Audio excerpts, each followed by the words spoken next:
আসসালামু আলাইকুম রহমতুল্লাহ। আমার সাউন্ড সব ঠিকঠাক আছে কিনা, ক্লিয়ার কিনা আমাকে একটু জানাও।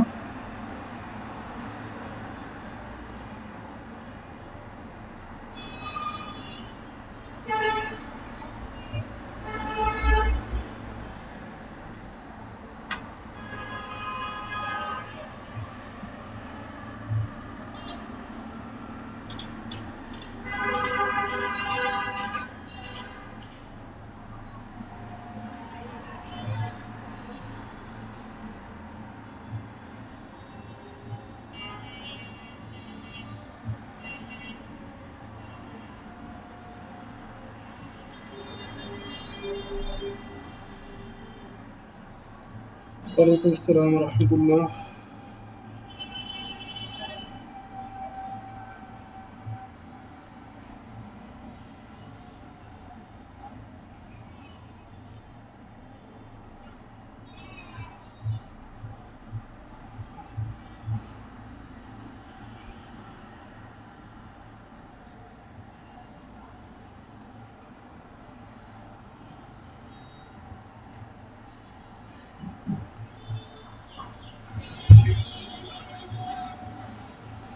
ওয়ালাইকুম আসসালাম। ওকে, আমরা 2-1 মিনিট অপেক্ষা করবো ইনশাল্লাহ। এরপর হচ্ছে যে আমরা মূল আলোচনায় চলে যাব। আজকে আমাদের ক্লাসের গোল হচ্ছে যে আমরা মেডিকেল ভর্তি পরীক্ষা 2023-24 সেশনের যে কোশ্চেনটা আছে সেই কোশ্চেনটা সলভ করা, সেটা অ্যানালাইসিস করা। আমাদের ক্লাসের মূল পারপাস তোমার সলভ করা না, আমাদের ক্লাসের মূল পারপাস হচ্ছে যে আসলে অ্যানালাইসিস করা। কারণ সলভ আমি যেখান থেকে তোমাদের করাবো জয়কলি থেকে। তো যে কোনো তুমি হচ্ছে যে কোশ্চেন ব্যাংক অ্যানালাইসিস করতে পারো, সমস্যা নেই। তবে জয়কলি অ্যাডভান্টেজ হচ্ছে এখানে অনেক বেশি সংখ্যক কোশ্চেন থাকে আর কি। এটা হচ্ছে তোমাদের পার্সোনাল প্রেফারেন্সের উপরে, যেটাতে তোমাদের ভালো লাগে সেটা করবা, সমস্যা নেই। তো মূল কথা হচ্ছে যে কি এখানে সলভ আছে, ব্যাখ্যাও টুকটাক দেওয়া আছে। তাহলে হচ্ছে যে আমাদের কোশ্চেন অ্যানালাইসিসের পারপাস কি? পারপাস হচ্ছে যে আমাদের টাইপ বোঝা, আমাদের ওই সকল টপিক বোঝা যে টপিকগুলো মেডিকেল ভর্তি পরীক্ষার জন্য ইম্পর্টেন্ট, যাতে আমরা ফোকাসড প্রিপারেশন নিতে পারি। যে জিনিসগুলো পড়া দরকার শুধু সেই জিনিসগুলোই ভালো করে আয়ত্ত করতে পারি এবং হচ্ছে যে মেডিকেল ভর্তি পরীক্ষায় কমন ফেলতে পারি, ঠিক আছে? তো আমি অ্যাজ ইউজুয়াল যেটা প্রায় প্রত্যেকবারই ক্লাসে বলার চেষ্টা করি সেটা হচ্ছে যে মেডিকেল ভর্তি পরীক্ষায় তোমার হচ্ছে যে 60-70% কোশ্চেনের টাইপ রিপিট হয়, তোমরা সেই টাইপটা ধরতে হবে। এটা শুধু মেডিকেল ভর্তি পরীক্ষার ক্ষেত্রে সত্য, ব্যাপারটা এরকম না। এটা বুয়েটের ক্ষেত্রে সত্য, এটা ডিইউর ক্ষেত্রে সত্য, এটা হচ্ছে বিসিএস পরীক্ষার ক্ষেত্রে সত্য। তুমি যে টাইপের যে কোনো প্রতিযোগিতামূলক পরীক্ষায় দাও না কেন, এই কথাটা সত্য যে তোমাকে কোশ্চেন ব্যাংক অ্যানালাইসিস, প্রিভিয়াস ইয়ারের কোশ্চেন অ্যানালাইসিস করতে হবে। এখানে তুমি হিউজ একটা অ্যামাউন্ট কোশ্চেন কমন পাবা, ঠিক আছে? বুয়েটের কোশ্চেন একটা প্যাটার্ন আছে, ডিইউর কোশ্চেন একটা প্যাটার্ন আছে, তারপর হচ্ছে তোমার বিসিএস এর কোশ্চেন একটা প্যাটার্ন আছে, সেম ভাবে তোমার মেডিকেল ভর্তি পরীক্ষার কোশ্চেনের একটা প্যাটার্ন আছে। এই প্যাটার্নটা তোমাদের ধরতে হবে এবং সেই প্যাটার্ন অনুযায়ী তোমাদের হচ্ছে যে পড়াশোনা করতে হবে, ঠিক আছে? সো এর আগে আমি তোমাদের বলি যে তোমাদের হচ্ছে যে তোমরা তার একা প্রিপারেশন নিচ্ছ না, তোমাদের হচ্ছে অবশ্যই তোমাদের ট্রেন্ড আছে।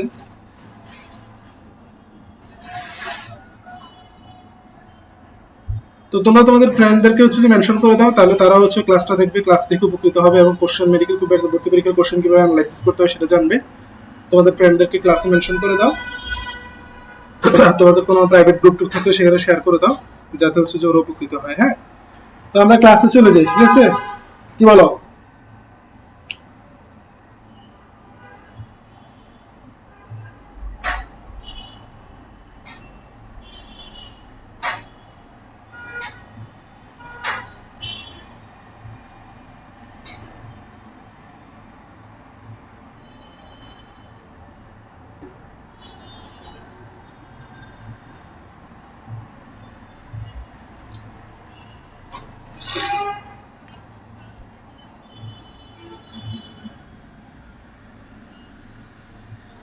আসলে আমাদের পেইড ব্যাচের ক্লাস ছিল, তো তোমার হচ্ছে যে আমি ফ্রি করে দিচ্ছি, কারণ আমি চাচ্ছি যে কোশ্চেন ব্যাংক অ্যানালাইসিস যেটা সেটা হচ্ছে যে সবার জন্য মুক্ত থাকুক। আর এটা একটা প্লেলিস্ট আকারে থাকবে আমাদের, এটা একটা প্লেলিস্ট আকারে থাকবে যাতে হচ্ছে যে সবাই এটা থেকে উপকৃত হয়। সেজন্য হচ্ছে যে এটা তোমার পাবলিকলি নেওয়া। আদারওয়াইজ এটা রুটিন মাফিক হচ্ছে আমাদের পেইড ব্যাচ যেটা আছে সেটা ক্লাস ছিল। যাই হোক, আমরা ভূমিকা অবলম্বন না করে শুরু করি। তো ফার্স্ট যে কোশ্চেনটা আছে সেটা হচ্ছে তোমার স্প্রিংকে প্রসারিত করলে এর মধ্যে কোন ধরনের শক্তি সঞ্চিত হয়? তো আমরা এখানে উত্তর হচ্ছে বিভব শক্তি। বিভব শক্তি আবার কাকে বলে? কোনো বস্তুর অবস্থা বা অবস্থানের পরিবর্তনের জন্য তার মধ্যে যে শক্তি সঞ্চিত থাকে তাকে আমরা বিভব শক্তি বলবো, ঠিক আছে? তো হচ্ছে যে এটা উত্তর হবে সি, বিভব শক্তি। হ্যাঁ, কি বলছি, কোন বস্তুর অবস্থা বা অবস্থানের পরিবর্তন। এখানে তোমার স্প্রিং কে প্রসারিত করলে তার কি পরিবর্তন হয়? অবস্থার পরিবর্তন হয়, ঠিক আছে? আগে একরকম ছিল, এখন প্রসারিত করার পর অবস্থার পরিবর্তন হয়। অবস্থার পরিবর্তনের কারণে তার মধ্যে যে শক্তি সঞ্চিত সেটা হচ্ছে বিভব শক্তি। এখন এই স্প্রিং রিলেটেড তাহলে তোমার আর কি কি কোশ্চেন আসতে পারে? স্প্রিং রিলেটেড এই যে স্প্রিং এর শক্তি নিয়ে আসতে পারে, যে স্প্রিং শক্তি হচ্ছে যে স্মরণের বর্গের সমানুপাতিক। স্প্রিং বল দ্বারা কৃত কাজ স্মরণের বর্গের সমানুপাতিক। আর হচ্ছে তোমার স্প্রিং এর ক্ষেত্রে স্প্রিং ধ্রুবক যেটা আছে সেটার মাত্রা কি, একক কি, সেটা আসতে পারে। এই টপিক থেকে তোমার হচ্ছে যে এই কোশ্চেনগুলো ইম্পর্টেন্ট, যে তোমার এই যে স্প্রিং এর ধ্রুবক নির্ণয় সূত্র আছে k = f/x, সেটা দিয়ে তুমি একক মাত্রা বের করবে, এই রিলেটেড সূত্র দিয়ে কোশ্চেন আসতে পারে। হ্যাঁ, আর স্প্রিং এর সমবায় নিয়ে কোশ্চেন আসতে পারে। স্প্রিং এর সমবায় নিয়ে যদি কোশ্চেন আসে তাহলে সেক্ষেত্রে তোমার কি ইম্পর্টেন্ট, সেক্ষেত্রে তোমার হচ্ছে যে ওই যে শ্রেণীতে করলে কিরকম হবে, সমান্তরালে কিরকম হবে, সেটা হচ্ছে তুল্য রোধের উল্টা। হ্যাঁ, তাহলে এই কোশ্চেন থেকে আমরা এই মেসেজটা পাই। সেকেন্ড যে কোশ্চেন আছে সেটা হচ্ছে যে which one of the following is an abstract noun. আমরা জানি অ্যাবস্ট্রাক্ট নাউন হচ্ছে যে অ্যাবস্ট্রাক্ট নাউন হচ্ছে কোনো বস্তুর গুণ বা অবস্থা প্রকাশ করে। হ্যাঁ, তো এখন হচ্ছে যে এখানে কোনটা অবস্থা প্রকাশ করে? চাইল্ডহুড, হ্যাঁ, শৈশব বা শিশুকালকে প্রকাশ করে, এই জন্য হচ্ছে যে এটা হবে অ্যাবস্ট্রাক্ট নাউন। ফ্যামিলি হচ্ছে অ্যাবস্ট্রাক্ট নাউন না, বয়ও না, চাইল্ডও না, চাইল্ডহুড একটা তোমার হচ্ছে যে অবস্থার নাম প্রকাশ করে। হ্যাঁ, যেমন এখানে কয়েকটা এক্সাম্পল আছে, তোমরা এক্সাম্পলগুলো পড়বা। এগুলো মেইনলি হচ্ছে আমরা যে দুইটা বই পড়ার চেষ্টা করি, আমরা যে দুইটা বই পড়ার চেষ্টা করি, মাস্টার এবং অ্যাপেক্স। আমাদের হচ্ছে যে ইংলিশে আলাদা যে কোর্স আছে সেখানে আমরা এই দুইটাই পড়াই ভালো করে, বেসিক ক্লিয়ার করে। তাহলে হচ্ছে তোমার এই দুইটা বইয়ের থেকেই তোমার এই জিনিসগুলো কমন পড়ে যাবে। তো এখানে আরো কয়েকটা এক্সাম্পল আছে, তোমরা সেগুলো খেয়াল করতে পারো, যে অনেস্টি, উইজডম, এগুলো খেয়াল করবা। এখানে মেইন আমি যে মেসেজটা দিতে যাচ্ছি যে এখানে অ্যাবস্ট্রাক্ট নাউন থেকে আসছে, তাহলে তোমার কোশ্চেন হচ্ছে যে পার্টস অফ স্পিচ থেকে আসছে। হ্যাঁ, পার্টস অফ স্পিচ থেকে আসছে। এখন পার্টস অফ স্পিচের তোমার হচ্ছে নাউন নিয়ে আলাদা যে আবার ক্লাসিফিকেশন আছে, সাব ক্লাসিফিকেশন। নাউনের ক্লাসিফিকেশন পড়তে হবে, প্রত্যেকটা ডেফিনেশন এবং এক্সাম্পল পড়তে হবে, প্রত্যেকটা ডেফিনেশন এবং এক্সাম্পল পড়তে হবে।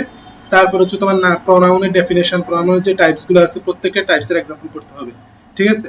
মোট কথা হচ্ছে যে আমি তোমাদের একটা ছোট লিস্ট দিয়ে দিই, যারা হচ্ছে আমার পেইড ব্যাচের আসো বা হচ্ছে যে ইংলিশ কোর্সে ভর্তি হবে তাদেরকে একটা ছোট লিস্ট দিয়ে দিব, সেই লিস্ট অনুযায়ী তোমরা পড়লেই হবে। হ্যাঁ, বইগুলো পড়বো, কনসেপ্ট ক্লিয়ার করবো, শেষ। আর তোমরা যারা নিজেরা পড়বা তারাও সেম, পার্টস অফ স্পিচের প্রত্যেকটা কনসেপ্ট একদম হচ্ছে ক্লিয়ার থাকতে হবে, কি কি ক্লিয়ার থাকতে হবে, ডেফিনেশন ক্লিয়ার থাকতে হবে, এবং সেটার আন্ডার হচ্ছে যে এক্সাম্পলগুলো ক্লিয়ার থাকতে হবে। এই জিনিসগুলো যদি তোমরা বুঝে ক্লিয়ার করে পড়ো তাহলে হচ্ছে যে মিনিমাম 2টা বা 3টা কোশ্চেন কমন পাওয়া শুধু এই টপিক থেকে, তাহলে আমরা এই কোশ্চেন থেকে এই মেসেজটা পেলাম। হ্যাঁ, বা এটা বুঝলাম। এরপর আসো থার্ড কোশ্চেন, কোন মৌলটি আয়নীকরণ শক্তি সবচেয়ে বেশি? এই কোশ্চেন থেকে আমরা, হ্যাঁ, স্লাইডটা একটু বড় করার চেষ্টা করতেছি। হ্যাঁ, এবার এটা হচ্ছে সর্বোচ্চ। তো এই কোশ্চেন থেকে আমরা কোন মৌলটি আয়নীকরণ শক্তি তোমার হচ্ছে বেশি? এখন আয়নীকরণ শক্তি বেশি কম এগুলো আসে, ইলেকট্রন আসক্তি বেশি কম এগুলো আসে, তড়িৎ কোনটা বেশি কম এইগুলো আসে, ঠিক আছে? তারপর কোনটা আকার ছোট বড় এগুলো আসে। জাস্ট আমরা এই কোশ্চেন থেকে এই মেসেজগুলো পাই, যে আমরা আয়নীকরণ শক্তি বেশি কম সেটা হিসাব করতে হবে। তাহলে সেটা আমরা কিভাবে পারবো? আয়নীকরণ শক্তির ডেফিনেশন পড়তে হবে এবং কোনটা বেশি কোনটা কম সেটা বুঝতে হবে। তারপরে তোমার হচ্ছে যে ইলেকট্রন আসক্তির ক্ষেত্রে কোনটা বেশি কোনটা কম সেটা বুঝতে হবে। তারপরে তোমার হচ্ছে যে তড়িৎ কোনটা বেশি কোনটা কম, তারপরে বাম থেকে ডান দিয়ে গেলে বাড়ে নাকি কমে, উপর থেকে নিচ দিয়ে গেলে বাড়ে নাকি কমে, এগুলো বুঝতে হবে। তাহলে আমি তোমাদের যে টপিকগুলো বা একটা কোশ্চেন দেখে আমার মাথায় কি জিনিসটা আসতেছে সেটা তোমরা শেখার চেষ্টা করবা, ঠিক আছে? সেটা তোমরা বোঝার চেষ্টা করবা। আমি তোমাদের জাস্ট হচ্ছে ক্লাস করাচ্ছি এই জন্য যে তা আসলে কোশ্চেনটা কিভাবে অ্যানালাইসিস করতে হয়, একটা কোশ্চেন দেখি কি কি মেসেজ নিতে হয় সেই কোশ্চেন থেকে, বা রিলেটেড কি পড়তে হয়। আমি তোমাদের যে হয়তো বলতেছি, তোমরা যদি আমার কথা শুনো এবং আমার এই সিরিজের সবগুলা ক্লাস করো এবং সেই অনুযায়ী গাইডলাইন ফলো করো, আমি তোমাদের অ্যাসিওর করতেছি ইনশাআল্লাহ তোমাদের 70% কোশ্চেন কমন পড়বেই, টাইপ কমন পড়বে, টপিক কমন পড়বে। ধরো আমি তোমাকে বললাম যে এই যে আমি তোমাকে এখন বললাম যে আয়নীকরণ কোনটা শক্তি কোনটা বেশি, এটার সাথে সাথে আমি তোমাদের কি বললাম যে এই ম্যাচ থেকে তুমি পাচ্ছ যে কোনটা আয়নীকরণ শক্তি সবচেয়ে কম এভাবে আসতে পারে, কোনটা ইলেকট্রন শক্তি বেশি এভাবে আসতে পারে, বা ইলেকট্রন শক্তি ডেফিনেশন আসতে পারে, বা আয়নীকরণ শক্তি ডেফিনেশন আসতে পারে, বা কোনটা তড়িৎ ঋণাত্মকতা সর্বাধিক বা সবচেয়ে কম, বা তড়িৎ ঋণাত্মকতা ডেফিনেশন আসতে পারে, বা তড়িৎ ঋণাত্মকতার মান আসতে পারে। একটা কোশ্চেন থেকে তুমি যদি এভাবে অ্যানালাইসিস করো, এভাবে নাও, তাহলে তোমার হচ্ছে 60-70% কোশ্চেন 100% কমন পড়বে ইনশাআল্লাহ। এটা মোটামুটি কনফার্ম। আমার কথা বুঝছো তোমরা? কে কে বুঝো নাই না? তাহলে আমি অন্য এক্সাম্পলের মাধ্যমে বলবো কে কে বুঝো না। আমার এই কথাটাই আমি আজকে পুরো ক্লাসে বোঝানোর চেষ্টা করবো তোমাদের। তো এখানে আয়নীকরণ শক্তি সবচেয়ে বেশি কোনটা? আয়নীকরণ শক্তি এখানে যে এক্সাম্পল গুলো আছে সেগুলোর মধ্যে সবচেয়ে বেশি হচ্ছে সোডিয়ামের, কারণ এগুলো হচ্ছে মেইনলি গ্রুপ 1 এর। গ্রুপ 1 এর ক্ষেত্রে আমরা জানি উপর থেকে নিচের দিকে গেলে কি হয়, আয়নীকরণ শক্তি কমতে থাকে। কেন কমতে থাকে? কারণ হচ্ছে যেগুলো সাইজ বড় হতে থাকে, সাইজ বড় হলে ইলেকট্রনগুলো দূরে যেতে থাকে, ইলেকট্রনগুলো দূরে গেলে এদেরকে খুব সহজে আয়নে পরিণত করা যায়, দ্যাট মিনস আয়নীকরণ শক্তি কমতে থাকে। ঠিক আছে, তাহলে উপরে যেগুলা সেগুলো হচ্ছে আয়নীকরণ শক্তি একটু বেশি থাকে, যেহেতু সাইজ কম থাকে। ঠিক আছে, ইলেকট্রনগুলো অপসারণে একটু বেশি শক্তি লাগে। আচ্ছা, এখন আসো পরের কোশ্চেনটাতে, যে গ্যাসীয় অবস্থায় এক মোল বিচ্ছিন্ন এক মোল ইলেকট্রন যুক্ত হলে যে শক্তি পরিবর্তন হয় কি বলে। দেখো, এখানে আমি জাস্ট কথা না বলতে বলতে, এবং আমি তোমাদের হচ্ছে যে জিনিসটা তোমরা যত সামনে যাবে তত আসলে ফিল করতে পারবা যে আমি তোমাদের কি বুঝাতে চাচ্ছি।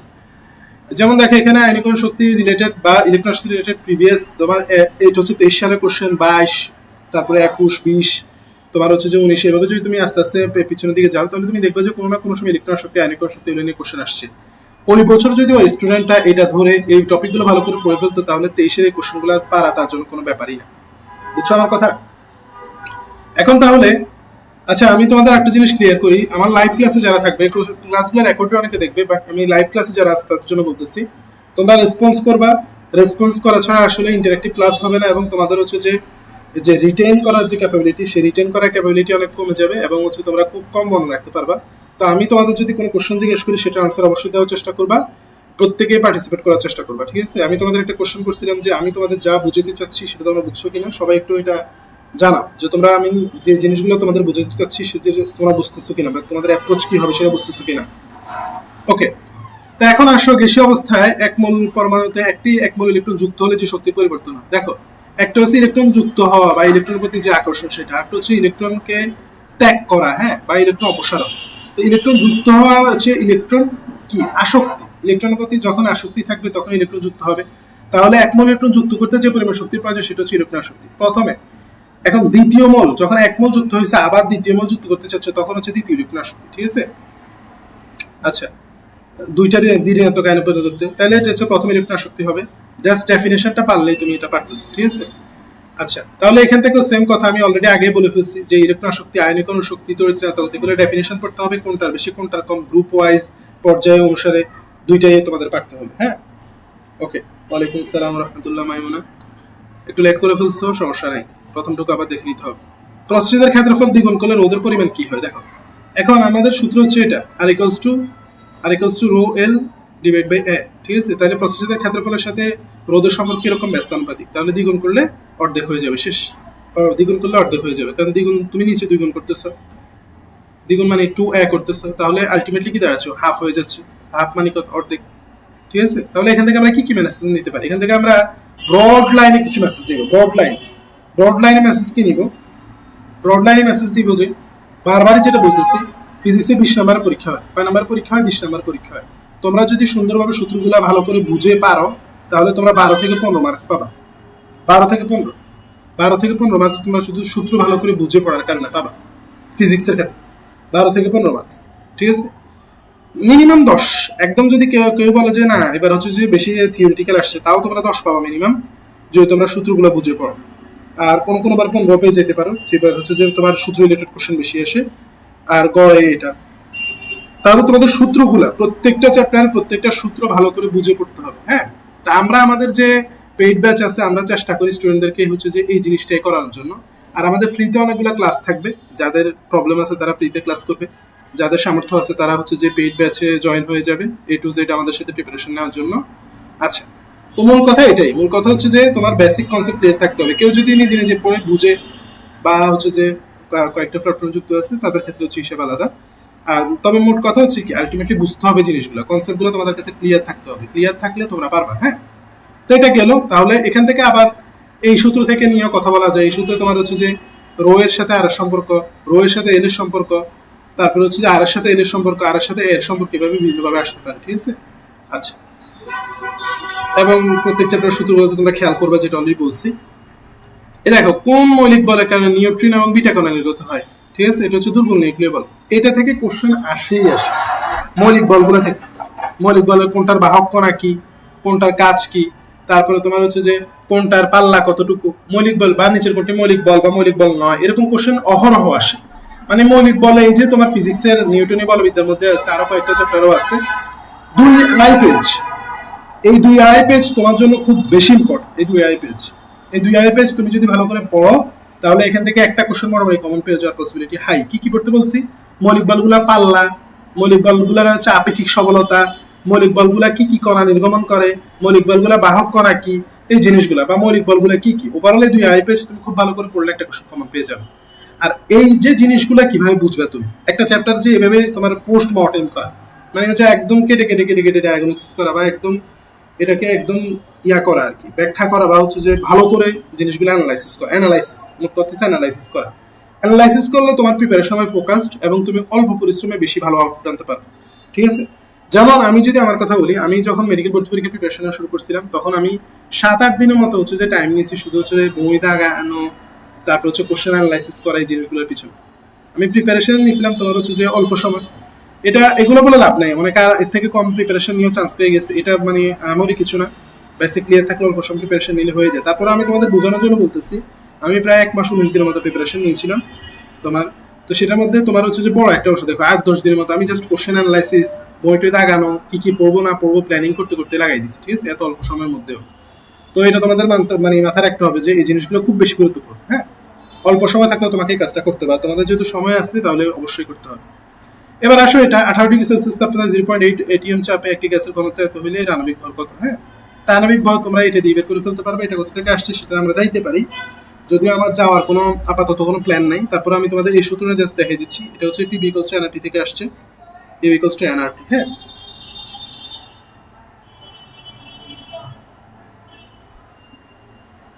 আচ্ছা, হ্যাঁ আমি আপাতত আমাদের ফ্রি ক্লাস রেগুলার নেওয়ার প্ল্যান আছে ইনশাল্লাহ। মানে সপ্তাহের মধ্যে একটা রুটিন করে দিব, রুটিন অনুসারে ফ্রি ক্লাস নিব, আর হচ্ছে যে সাইমultaneously আমাদের পেইড ক্লাসও চলবে আর কি। হ্যাঁ,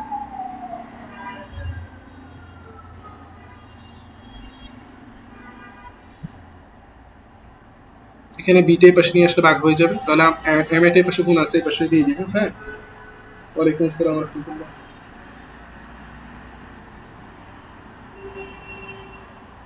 W by B equals to কি? যে কোনো তোমার হচ্ছে যে ভরকে তুমি আয়তন দ্বারা ভাগ করলে কি পাবা? ঘনত্ব পাবা, ডেনসিটি টি দিয়ে প্রকাশ করে আর টি। এভাবে করে সূত্রটা আসছে। ঠিক আছে? এই সূত্র মানে ডিরেক্ট বইতে পাওয়াটা একটু কষ্ট করবা, পাবা এরকম করে তোমার বের করবে আর কি। তাহলে তোমার হচ্ছে যে এটা এখন এই ফর্মুলা থেকে তোমার হচ্ছে ম্যাথ করে ফেলছি, জাস্ট এবার মান সবগুলো দেওয়া আছে, মানগুলো বসাই দিলে হয়ে যাচ্ছে। এখানে আরেকটা জিনিস খেয়াল রাখতে হবে যে আর মান বসানোর ব্যাপারে একটু সাবধান থাকতে হবে। যেহেতু তোমার এগুলো এটিএম এককে আছে, তাহলে তোমাকে এখানে ওই এই মানটা হচ্ছে যে একটু চেঞ্জ আসবে। এই মানটা যখন তোমার হচ্ছে যে নিউটন পার মিটার স্কয়ার এককে থাকবে, চাপের এসে এককে নিউটন পার মিটার স্কয়ার বা নিউটন মিটার ইনভার্স 2 এই এককে যখন থাকবে, তখন তুমি বসাইতে পারবে হচ্ছে আর মান কি বসাবা? 8.314। ঠিক আছে? আর যখন তোমার হচ্ছে যে এটা এটিএম এককে থাকবে, তখন তোমার বসাতে 0.08206 বা 0.021। ঠিক আছে? এভাবে করে বসাইতে হবে, জাস্ট তুমি মানগুলো বসাইলে মান পেয়ে যাবে। হ্যাঁ, ক্যালকুলেশন আমি শেখাচ্ছি না, ক্যালকুলেশন শেখানোর জায়গা এটা না, আমি তোমাদের ক্লাসে এই ক্যালকুলেশনগুলো শেখাই। অলরেডি যারা আমার আগের ক্লাসগুলো করছো তারা হচ্ছে জানো যে আমি এই ক্লাসগুলো শিখাই। আর আমার প্রিভিয়াস ক্লাসগুলো একটু জিজ্ঞেস করছে, প্রিভিয়াস ক্লাসগুলো কোথায় পাবা? প্রিভিয়াস ক্লাসগুলো হচ্ছে আমাদের যে ইউটিউব চ্যানেল আছে সেখানে পাবা। দুর্নিবার মেডিকেয়ার দিয়ে সার্চ করলে তোমরা পেয়ে যাবা আমাদের ইউটিউব চ্যানেল। ঠিক আছে? একটু অ্যাড করো, স্টার্ট কানেক্ট করে নিচ্ছি। তো তোমরা দুর্নিবার মেডিকেয়ার সার্চ করলে পেয়ে যাবে ইউটিউবে, ওইখানে হচ্ছে যে আমাদের প্লেলিস্ট আকারে আছে প্রিভিয়াস ক্লাসগুলো। আচ্ছা,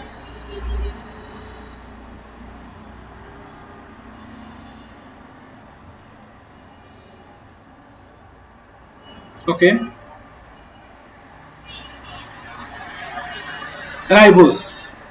এই রাইবোজ হচ্ছে যে তোমার কি, রাইবোজ হচ্ছে বিভিন্ন কোএনজাইম দিতে সাহায্য করে, এগুলো রাইবোজের বৈশিষ্ট্যের মধ্যে আছে, দেখতে পড়বা। এটা অ্যালডোহাইড্রোজ নাম পরিচিত না, এটা অ্যালডোহাইড্রোজ না।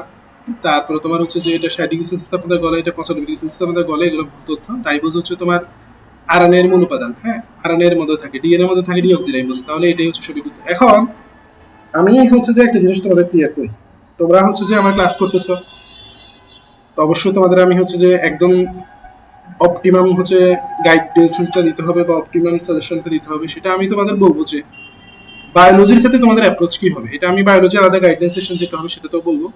বায়োলজির মধ্যে তোমাদের অ্যাপ্রোচ হবে, তোমরা দুইটা জিনিস কভার করতে হবে। এক হচ্ছে তোমার জ্ঞানমূলক কিছু কোশ্চেন আসে, আগের প্যাটার্ন অনুসারে জ্ঞানমূলক কোশ্চেন আসতো, কয়েক বছর আসছে। আর কিছু আছে প্রায়োগিক, প্রায়োগিক প্রায়োগিক যে কোশ্চেনগুলো প্রায়োগিক সিকির মতো প্রায়োগিক না, মানে হচ্ছে তোমার এখানে একটু এক্সট্রা নলেজ লাগে বা বলছো একটু ডিটেইলে জানা লাগে। একটা কনসেপ্ট সম্পর্কে একটু ডিটেইলে জানা লাগে, বস্তুগুলো পারা লাগে। জ্ঞানমূলকগুলো জাস্ট হচ্ছে দাগানো লাইন থেকে চলে আসে। এখন তোমার হচ্ছে যে যারা জাস্ট জ্ঞানমূলক জিনিসগুলো পড়ছিল কয়েক বছর, তারা কিন্তু অনেক বেশি ধরা হয়েছে বা জ্ঞান মানে মেধাবী স্টুডেন্ট হয়েও। কারণ হচ্ছে যারা তারা হচ্ছে যে ওই আগে যেরকম কোশ্চেন প্যাটার্ন না ছিল, সেই কোশ্চেন প্যাটার্ন অনুসারে হচ্ছে যে ওরা পড়ে গেছে। জাস্ট হচ্ছে জ্ঞানমূলক কোশ্চেনগুলো এক কথায় যেগুলো উত্তর হয় সেগুলো পড়ে গেছিল। কিন্তু যখনই এরকম বৈশিষ্ট্য সত্য নয় মিথ্যা, নিচের কোনটি মিথ্যা নয়, নিচের কোনটি সত্য, নিচের কোনটি বৈশিষ্ট্য নয়, এরকম যখন কোশ্চেন আসা শুরু করছে তখন আর ওদেরকে খুঁজে পাওয়া যায়নি। তো তোমাদের অ্যাপ্রোচ হবে, তোমাদের ক্ষেত্রে তোমরা জ্ঞানমূলক গুলো তো দাগানো লাইন অবশ্যই পড়বা, আর একটা ওভারভিউ নিবা। সেই ওভারভিউ হচ্ছে যে ইম্পর্টেন্ট টপিক গুলো তো অবশ্যই হবে।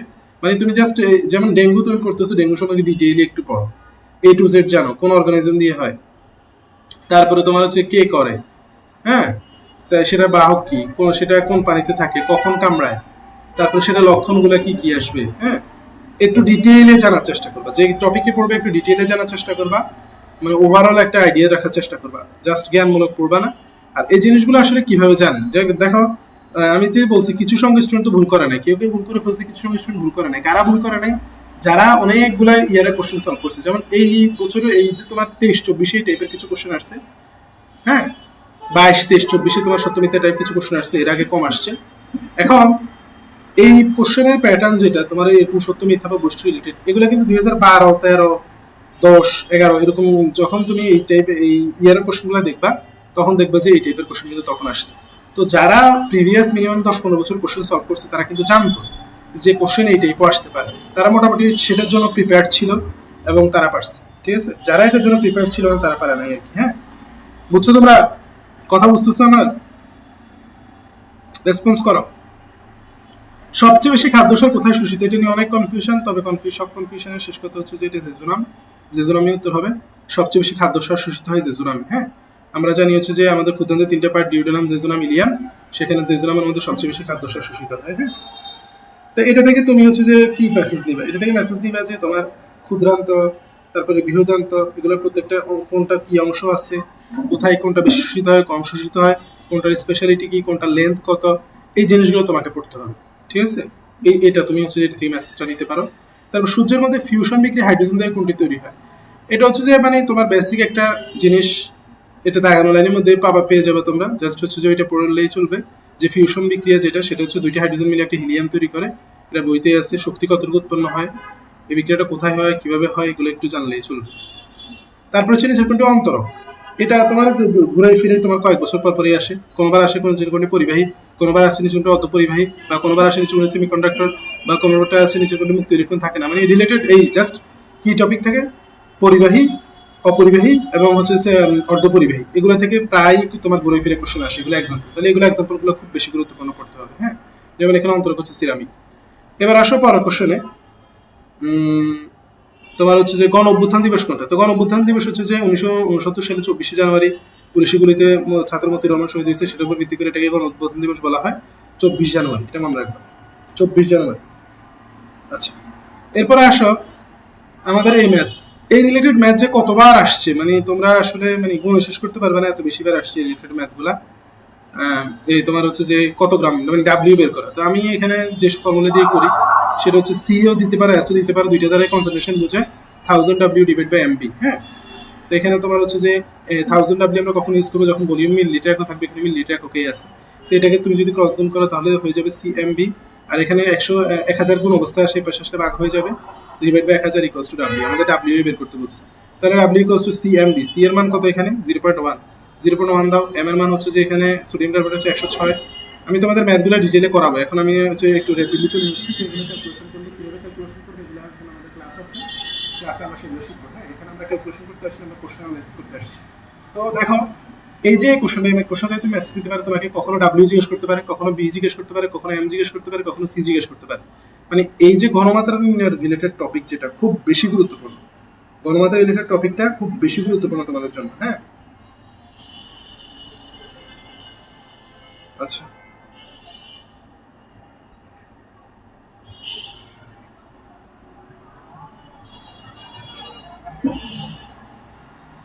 তো এবার আসো আমরা পরের কোশ্চেনে প্রস্তুত করি। সেটা হচ্ছে তোমার ওই লঘুকরণের সূত্র। লঘুকরণের সূত্র কি, m1 b1 equals to m2 b2, তাই না?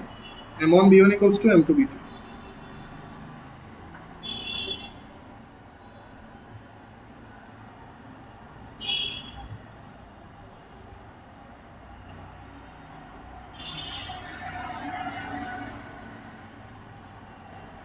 বা S1 V1 এক কথাই S1 V1 equals to S2 V2। তো এখন তোমার হচ্ছে যে এখানে S1 দ্বারা কি বোঝায়? S1 দ্বারা বোঝায় প্রথমে যেটা ছিল, প্রথমে যে অবস্থা ছিল সেই অবস্থায় ওর হচ্ছে যে ঘনমাত্রা কত, V1 হচ্ছে প্রথমে যে আয়তন সেটা, হ্যাঁ। তারপরে তোমার হচ্ছে যে S2 কি, S2 হচ্ছে পরবর্তীতে যেটাতে আমরা কনভার্ট করতে চাচ্ছি, V2 হচ্ছে আলটিমেট যে ভলিউম দরকার আমাদের সেটা।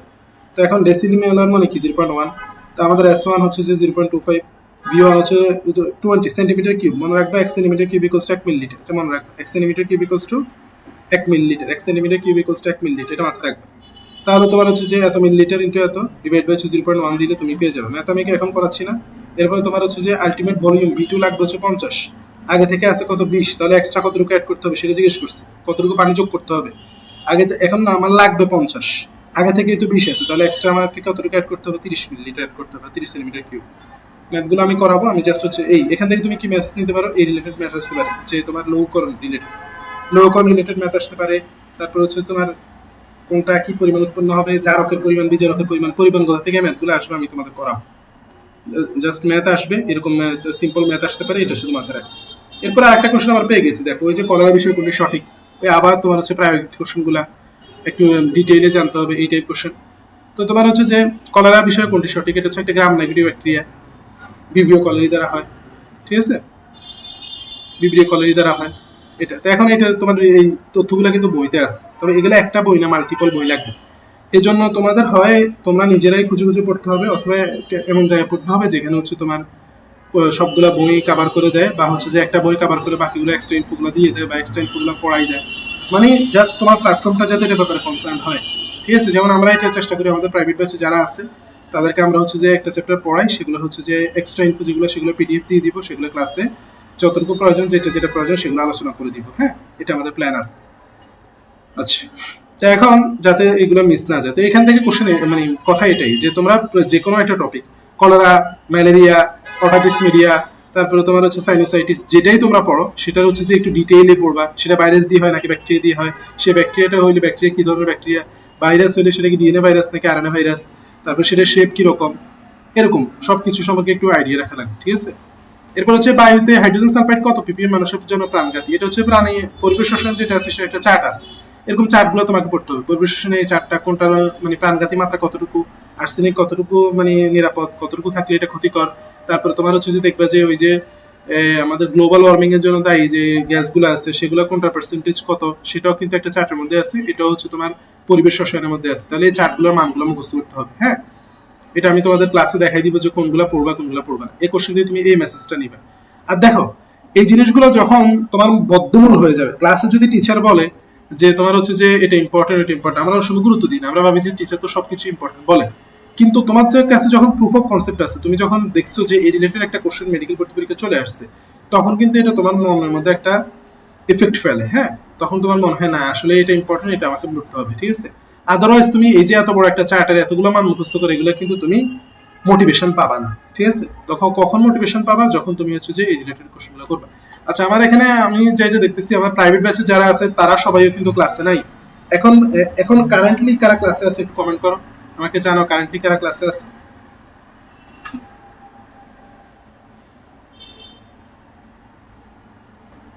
এটা হচ্ছে তোমার 17 নম্বর যে কোশ্চেনটা আছে সেটা হচ্ছে তোমার জিকে থেকে আসছে, সিলেট কোন অঞ্চল অন্তর্ভুক্ত। তো এটা হচ্ছে তোমার আমরা প্রাচীন বাংলা ইতিহাস যখন পড়াবো তখন হচ্ছে যে এগুলো রিলেটেড সবকিছু চলে আসবে, এরকম চার্ট আছে। আরো কয়েকটা অঞ্চল, এবং এখানে কি পড়তে হবে দেখো, পড়তে হবে হচ্ছে বিশেষ বিশেষ অঞ্চল যেগুলো আছে, যেমন হচ্ছে তোমার আমাদের বিভাগীয় যে শহরগুলো আছে সেগুলো কোন অঞ্চলে অবস্থিত সেটাই বেশি ইম্পর্টেন্ট। আর হচ্ছে এগুলা দেখবা যে কিছু স্পেশাল তথ্য আছে, যেমন এখানে বিশেষ তথ্য, হরিকুল জনপদের অবস্থান বাংলাদেশের পূর্ব প্রান্তে। তারপর হচ্ছে বরেন্দ্র উত্তরবঙ্গের একটা অঞ্চল, এখানে হচ্ছে রামরচিত রামচরিত কাব্য, এগুলো হচ্ছে যে উল্লেখ আছে। তো বিশেষ তথ্য এখানে জাস্ট অল্প কিছু দিচ্ছে, আমরা হচ্ছে যে ইংলিশে ক্লাস যখন নিব তখন আর একটু ডিটেইলে তোমাদের বলবো, হ্যাঁ। আর হচ্ছে যে তোমার বিশেষ বিশেষ যে বিভাগীয় শহরগুলো সেগুলো কোথায় আছে সেগুলো এগুলো আমরা চার্ট করে তোমাদের পড়াবো। জাস্ট তোমাদের এখান থেকে মনে রাখতে হবে যে এরকম আমাদের যে প্রাচীন জনপদগুলো আছে সেই জনপদগুলোর কোনটার, আমাদের যে বড় বড় শহরগুলো আছে বা বিভাগগুলো আছে সেটা কোন জনপদের আন্ডারে পড়ে, এবং সেগুলো বিশেষ তথ্য কি এটা মনে রাখতে হবে। এই টাইপ থেকে তোমরা এটা বুঝছো, হ্যাঁ। দেখো তোমাকে যখন আমি প্রাচীন বাংলা ইতিহাস পড়াইতে যাব তখন প্রাচীন বাংলা ইতিহাসে অনেক পড়া, এখন এত পড়া তো তুমি পড়তে পারবে না, তাহলে কি করতে হবে, প্রিভিয়াস ইয়ার কোশ্চেন অ্যানালাইসিস করে বুঝতে হবে যে কোনটা বেশি ইম্পর্টেন্ট, কোনটা একদম পারতেই হবে আর কোনটা হচ্ছে যে স্কিপ করে গেলে বা একটু হালকা করে পড়লেও চলবে। হ্যাঁ, এই জিনিসটা বুঝতে পারবে। ওকে, তাহলে আসো এরপর হচ্ছে প্রাণীকোষের কোনটি সঠিক। এটা একদম সহজ। প্রাণীকোষে সেন্ট্রোসোম থাকে, এটা প্লাস্টিকতে হচ্ছে উদ্ভিদ কোষে থাকে। সঞ্চিত খাদ্য স্বেচ্ছার উদ্ভিদ কোষের ক্ষেত্রে প্রাণীকোষের ক্ষেত্রে সঞ্চিত খাদ্য কি বলতো? প্রাণীকে সঞ্চিত খাদ্য কি তোমরা কমেন্ট করে জানাও। আর কোষের ক্ষেত্রে বড় কোষ গহ্বর থাকে না, প্রাণীকোষে বড় কোষ গহ্বর থাকে না, থাকলেও ছোট আর নরমালি থাকে না। আচ্ছা, এখান থেকে আমরা নিতে পারি যে প্রাণীকোষে তোমার বৈশিষ্ট্যগুলো পড়তে হবে, উদ্ভিদ কোষে বৈশিষ্ট্য পড়তে হবে, জনন কোষে বৈশিষ্ট্য পড়তে হবে, দেহ কোষে বৈশিষ্ট্য পড়তে হবে। এই জিনিসগুলো আমরা এখান থেকে মেসেজটা নিতে পারি। হ্যাঁ, এবং আদি কোষ এবং প্রকৃত কোষের হচ্ছে যে তুলনাটা পড়তে হবে, কোনটা বৈশিষ্ট্য কি সেটা পড়তে হবে। এই কোশ্চেন থেকে আমরা এই মেসেজগুলো নিতে পারি। এরপরে সরীসৃপের যোগ কোনটা? হ্যাঁ, সরীসৃপের যোগ হচ্ছে মেসোজোইক যোগ। এখন হচ্ছে এটা কোথায় আছে? জিনতত্ত্ব বিবর্তনের ক্ষেত্রে দেখবে যে এরকম বড় একটা চার্ট আছে, সেখান থেকে কিন্তু আরো আগে একটা কোশ্চেন আসছে, আরো আগে একটা কোশ্চেন আসছে। হুম, আরো আগে একটা কোশ্চেন আসছে যে তোমার এই একটা যুগ কত বছর আগে সংঘটিত বা কোন জায়গা থেকে কোন জায়গাকে আমরা ওই যুগ বলবো, এরকম একটা কোশ্চেন আসছে। তো তোমার হচ্ছে এই চারটা আগে থেকে ইম্পর্টেন্ট ছিল, পরপর দুইটা কোশ্চেন আসার কারণে এটা ইম্পর্টেন্স আরো বেড়ে গেছে। এই চারটা ভালো করে পড়তে হবে। হ্যাঁ, এইভাবে মানে জাস্ট কোশ্চেন অ্যানালাইসিসে তোমার যে সুবিধা সেটা হচ্ছে এটাই, তুমি কোশ্চেন অ্যানালাইসিস করলে বুঝবা যে কোনটা আসলে কতটুকু গুরুত্ব দিতে হবে, কোনটাকে বেশি গুরুত্ব দিতে হবে, কোনটাকে কম গুরুত্ব দিতে হবে, এই জিনিসটা বুঝো। তো এই জিনিসটা বোঝার জন্য মেইনলি আমাদের ক্লাস। আচ্ছা, তাহলে হচ্ছে যে তোমার এখান থেকে যে ম্যাথটা নিবে সেটা হচ্ছে যে জিনতত্ত্ব বিবর্তন অংশের যে শেষের দিকে যে চারটা আছে বিভিন্ন যুগ নিয়ে, ইপক, ইরা নিয়ে, সেটা খুব ভালো করে পড়তে হবে। সেটাও আমরা যখন ক্লাস নিব তখন দেখাবো তোমাদের কোনগুলো একটু বেশি গুরুত্ব দিবা, কোনগুলো কম গুরুত্ব দিবা। পুরো চারটা যে গুরুত্বপূর্ণ ব্যাপারটা এরকম না। এবার দেখো খারি বাফার তৈরিতে কোন জোড়াটি ব্যবহার করবে? একবার আসে অম্লীয় বাফার, একবার আসে খারি বাফার। খারি বাফারই দুইবার আসছে, মেডিকেল পড়তে পারি কি খারি বাফারই দুইবার আসছে। ঠিক আছে, জাস্ট চারটা এক্সাম্পল পড়লে তুমি মেডিকেলে একটা কোশ্চেন কমন পেয়ে যাওয়ার পসিবিলিটি হাই। ঠিক আছে, খারি বাফার দুইবার আসছে, আবার তোমাদের সময় অম্লীয় বাফার উদাহরণ আসতে পারে। এখন খারি বাফার গুলো তুমি কিভাবে চিনবে? হ্যাঁ, বাফার গুলো তুমি কিভাবে চিনবে? বাফার গুলো চেনার উপায় কি? তো বাফার গুলো চেনার উপায় হচ্ছে যে একটা থাকবে দুর্বল অম্ল যদি অম্লীয় হয়, একটা থাকবে দুর্বল অম্ল এবং তার অনুমতি হার। যেমন একটা দুর্বল অম্ল তার অনুমতি হার, এটা হচ্ছে একটা অম্লীয় বাফার। একটা দুর্বল অম্ল এবং তার অনুমতি হার। আর যদি খারি বাফার হয় তাহলে একটা দুর্বল ক্ষার এবং তার অনুমতি অম্ল। যেমন একটা দুর্বল ক্ষার এবং তার অনুমতি অম্ল বা তার লবণ, এটা হচ্ছে খারি বাফার, এটা হচ্ছে খারি বাফার। ঠিক আছে, এটা কেন নয়? কারণ এখানে হচ্ছে তোমার সবল ক্ষার আছে, সবল ক্ষার কখন খারি বাফার তৈরি করবে না, আর এগুলোতে অ্যাসিডিক, এগুলো তো বাদ। ঠিক আছে, জাস্ট তুমি যদি ডেফিনেশনটা ভালো করে পড়ো, এগুলোর জন্য ক্লাস করতে হবে, কনসেপ্ট ক্লিয়ার থাকতে হবে, আর কিছুই না। তো এটাই আমরা আমাদের ক্লাসগুলোতে এটাই করার চেষ্টা করি। আমাদের প্রাইভেট ব্যাচ বলো, তারপরে তোমার হচ্ছে যে ফ্রি ক্লাসগুলো বলো, তোমরা আমাদের ক্লাসগুলো দেখলে দেখবে যে প্রত্যেকটা স্টুডেন্টের, সরি এখানে তোমার হচ্ছে রাস্তার পাশে বাসা, তো প্রায় তোমার হচ্ছে যে গাড়ি ঘোড়ার কারণে একটু সমস্যা হবে। আমি দরকার যে সমস্যা হলে আমি সেটা আবার রিপিট করবো, তোমরা একটু ধৈর্য ধরে থাকবা। তো আমি যেটা বলতেছিলাম, তোমাদের এই জিনিসগুলো পারার জন্য তোমাদের কনসেপ্ট ক্লিয়ার থাকা লাগবে। কেউ যদি মনে করো যে না খারি বাফার অম্লীয় বাফার আমি মুখস্থ করলে পারতেছি, ঠিক আছে, তুমি এটা মুখস্থ করলে পারতেছো, কিন্তু বাফারে আর একটু ডিপ ডাউন একটা কোশ্চেন যদি আসে তুমি তখন আটকে যাও। ঠিক আছে, আর তোমার হচ্ছে এত এত জিনিস মুখস্থ রাখা আসলে পসিবল না। দেখবে যে যারা সেকেন্ড টাইমের আছে তারা অলরেডি জানো, পরীক্ষা হলে গিয়ে পারা অনেক জিনিস হচ্ছে মাথা থেকে বের হয়ে গেছে। রিজন কি? রিজন হচ্ছে যে এত প্রেশারে মুখস্থ জিনিস মনে থাকে না। তো এটার সমাধান কি? সমাধান হচ্ছে তোমাকে বুঝে পড়তে হবে। হ্যাঁ, বুঝে পড়তে হবে, বুঝে পড়লে তুমি পারবা জিনিসগুলো। তো এটার জন্য আমরা আমাদের ক্লাসগুলোতে চেষ্টা করি যে তোমার হচ্ছে কনসেপ্টগুলো ক্লিয়ার করার, এবং ইচ এন্ড এভরি স্টুডেন্ট যাতে বুঝে। আমি কিন্তু একটা কনসেপ্ট ক্লিয়ার করার পরে জিজ্ঞেস করি কেউ বুঝছো কি, মানে কেউ না বুঝছো কিনা, বা কারো কোনো কনফিউশন আছে কিনা যে বলতে, তাহলে হচ্ছে আমি আবার রিপিটেশন করি। তোমরা জানো, যারা আমার রেগুলার ক্লাস করো তারা জানো। আচ্ছা, তো এখন আসো আমরা পরবর্তী কোশ্চেনগুলোতে চলে যাই, যে কোনটিতে অ্যালকোহল এবং অ্যাসিড কার্যকরীমূলক উভয় আছে। হ্যাঁ, তো এখন এটা হচ্ছে ল্যাকটিক অ্যাসিড। এটা কিভাবে পারবা? জাস্ট হচ্ছে এটা মানে তুমি যদি সংকেতটা পারো। এখন আমি তোমাদের দেখবো যে malic acid, lactic acid, citric acid, এগুলো সংকেত মুখস্থ করতে বলি। এটা তো আমার ক্লাস করে যারা তারা নিয়মিত জানে। তো এখন তোমার দেখো এখানে এটা সংকেত পারলেই তুমি দেখবে যে এখানে অ্যালকোহলের মূলকও আছে, এখানে অ্যাসিডের কার্যকরী, অ্যাবজলিক অ্যাসিডের কার্যকরী মূলকও আছে, তাহলে এটাই হবে উত্তর, ল্যাকটিক অ্যাসিড। হ্যাঁ, তো এখান থেকে তোমার একটা জিনিস মনে রাখবা, এটা হচ্ছে জৈব যৌগ থেকে, তুমি ধরে নিতে পারো যে কোশ্চেন জৈব যৌগ থেকে আসছে। তো D lactic acid, lactic acid এগুলো বুঝাইতে গিয়ে এটা কিন্তু চিত্রটা আসছে। ঠিক আছে, ডেক্সট্রোটোটালি, ল্যাবোটোটালি, ল্যাকটিক অ্যাসিড এটা বুঝাইতে গিয়ে এটা কিন্তু আসছে। হ্যাঁ, তো এটা তোমার ওইটা যদি তোমরা ভালো করে বুঝে পড়ো তাহলে এটা পারার কথা। হ্যাঁ, আচ্ছা, এখান থেকে তুমি কি মেসেজ দিবে? এখান থেকে মেসেজ দিবে, দেখো lactic acid, malic acid, fumaric acid, এগুলো ইম্পর্টেন্ট। এগুলো আমি ক্লাসে পড়ানোর সময় বলে দিই বা তোমরাও জানো। তো এই জিনিসগুলো একটু গুরুত্ব দিয়ে পড়তে হবে। এখান থেকে মেসেজ এটাই নিবা। যে তোমার হচ্ছে যেগুলা ব্যবহারিক বা বাস্তব জীবন ব্যবহার আছে বা কোনো একটা ইম্পর্টেন্ট কনসেপ্টের অংশ, সেগুলো একটু একক টাকগুলো খেয়াল করতে হবে, সেগুলোর সংকেত খেয়াল করতে হবে। আচ্ছা, তো এবার আসো কোন পর্বের প্রাণীতে র্যাপিড ফর্ম লার্ভা দশা দেখা যায়। তো লার্ভা দশাগুলো ইম্পর্টেন্ট, প্রতিসাম্যতা ইম্পর্টেন্ট, কোনটা রেচন অঙ্গ কি ইম্পর্টেন্ট, কোনটার স্পেশাল তথ্য কি সেটা ইম্পর্টেন্ট, এই জিনিসগুলো তোমরা মাথায় রাখবে। ঠিক আছে, র্যাপিডিফর্ম লার্ভা তো তুমি হচ্ছে যে এই যে নেমাটোডা আছে সেটা ছাড়া আর কোথাও পাবা না, প্লানুলা আবার হচ্ছে নিরেয়ে ছাড়া কোথাও পাবা না, ট্রকোফোরা আবার অ্যানলিডে ছাড়া কোথাও পাবা না। ঠিক আছে, এটাই আমি তোমাদের এই জিনিসগুলাই বুঝাতে চাচ্ছি যে কোয়ানোসাইট তুমি পরিফেরা ছাড়া কোথাও পাবা না। ঠিক আছে, শিখাকোষ প্লাটিহেলমিনথেস ছাড়া কোথাও পাবা না। হ্যাঁ, র্যাডুলা, এরকম করে তোমার হচ্ছে যেগুলা ইউনিক এবং স্পেসিফিক একটা নির্দিষ্ট পর্বের জন্য, সেগুলো তোমাকে খুব ভালো করে পড়তে হবে। ঠিক আছে, নলের ভিতরে নল, তুমি হচ্ছে সব পর্বের ক্ষেত্রে কথা পাবে না। ঠিক আছে, এটা আর কি। তো এই জিনিসগুলো তোমার এইভাবে খেয়াল করতে হবে। এই কোশ্চেন থেকে এই মেসেজটাই তোমরা নিবা, কোন জিনের মাধ্যমে আলু রোগ প্রতিরোধী হয়েছে। ঠিক আছে, এটা হচ্ছে যে তোমার একটু এটিপিক্যাল কোশ্চেন ছিল, ওদের জন্য কঠিন ছিল। এখন তোমাদের কাছে বললে এগুলো পানি বেদ আর কি। এটা হচ্ছে অসমোটিন জিন। তো এগুলো তোমার হচ্ছে যে এটা এক্সট্রা বই পড়া লাগতো, এটা জাস্ট হাজার হাজার স্যারের বই থেকে কমন পাওয়ার সুযোগ নাই, এটা হাজার স্যারের বই বাইরে থেকে আসছে। তো এই জন্যই তোমাদের এমন কোথাও ক্লাস করতে হবে যেটা আমি তোমাদের তোমরা যারা সিরিয়াস স্টুডেন্টরা অবশ্যই আমাদের প্রাইভেট ব্যাচে ওয়েলকাম। তোমরা আমাদের প্রাইভেট ব্যাচে কিস্তিতে এনরোল করতে পারো, সেখানে আমরা হচ্ছে যে তোমাদের এই জিনিসগুলো কভার করে দিব। একদম হচ্ছে যে একটা বই আমাদের বায়োলজি ক্লাসগুলো প্ল্যানই হচ্ছে তোমার বোটানির ক্ষেত্রে হাসান স্যারের বই, তারপর হচ্ছে যে জুলজির ক্ষেত্রে আজমল স্যারের বই, এই দুটো বই আমরা মেইনলি ফলো করি। হাসান স্যার বইয়ের এক্সট্রা যে ইনফোগুলো লাগবে সেগুলো আমরা ক্লাসে কিছু বলে দিব, আর বাকিগুলো হচ্ছে পিডিএফ দিয়ে দিব, পিডিএফ থেকে তোমরা পড়ে নিতে পারবে। তাহলে তোমাদের আলাদা 10টা বই কাটা লাগবে না। ঠিক আছে, একটা বা দুইটা বই কাটলেই চলবে।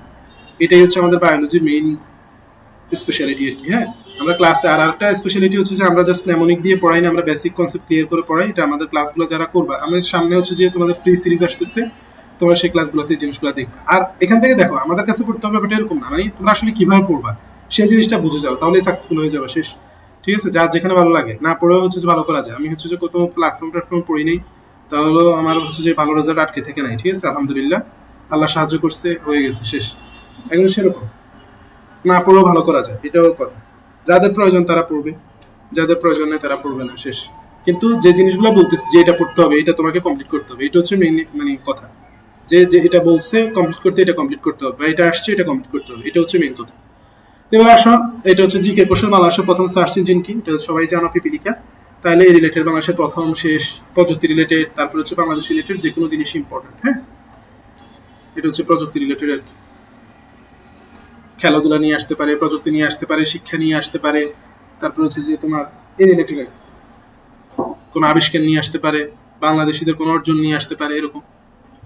তো এখন দেখো, এটা গেল, এটা টাইপ আমি বলে ফেলছি। বুলেটের পর পদ্ধতিতে আগের মধ্যে ক্ষুদ্রতম আগের মধ্যে কত মিলি, এটা কতবার যে এটা হচ্ছে চ্যাপ্টারে একটা হুবহু কোশ্চেন তুলে দিচ্ছে। এটা বইয়ের ভিতরেও কনসেপ্ট আলোচনা করার সময় সুন্দরভাবে এরকম চিত্র এঁকে আমি বলে দিব। প্লাস হচ্ছে যে এটা যারা চ্যাপ্টারের কোশ্চেন গুলো সলভ করছে তারাও পারবে। চ্যাপ্টারের কোশ্চেনের মধ্যে দুইবার আসছে। তুমি যে হাজার লাখ স্যারের বইয়ের চ্যাপ্টার শেষে অ্যান্সার গুলো দেখো, দেখবে যে এই কোশ্চেনটা দুইবার এখানে আছে। তো এটা হুবহু তুলে দিচ্ছে।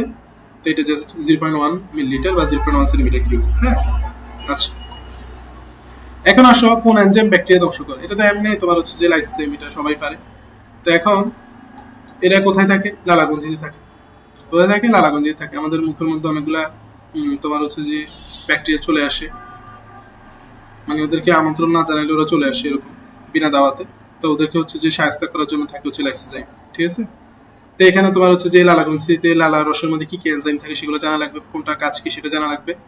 এটা আর কি। লালা রসের কম্পোজিশন জানা লাগবে, লালা গ্রন্থি কয়টা আছে, কোথায় আছে সেগুলো জানা লাগবে, সেগুলো কি কি ডিজিজ হতে পারে সেটা জানা লাগবে, এটাই। আর এই যে এখানে কোন কোন ব্যাকটেরিয়াগুলো আক্রমণ করে, স্টেফিলোকোকাস, স্ট্রেপ্টোকোকাস, ব্যাসিলাস, এগুলো সম্পর্কে জানা লাগবে।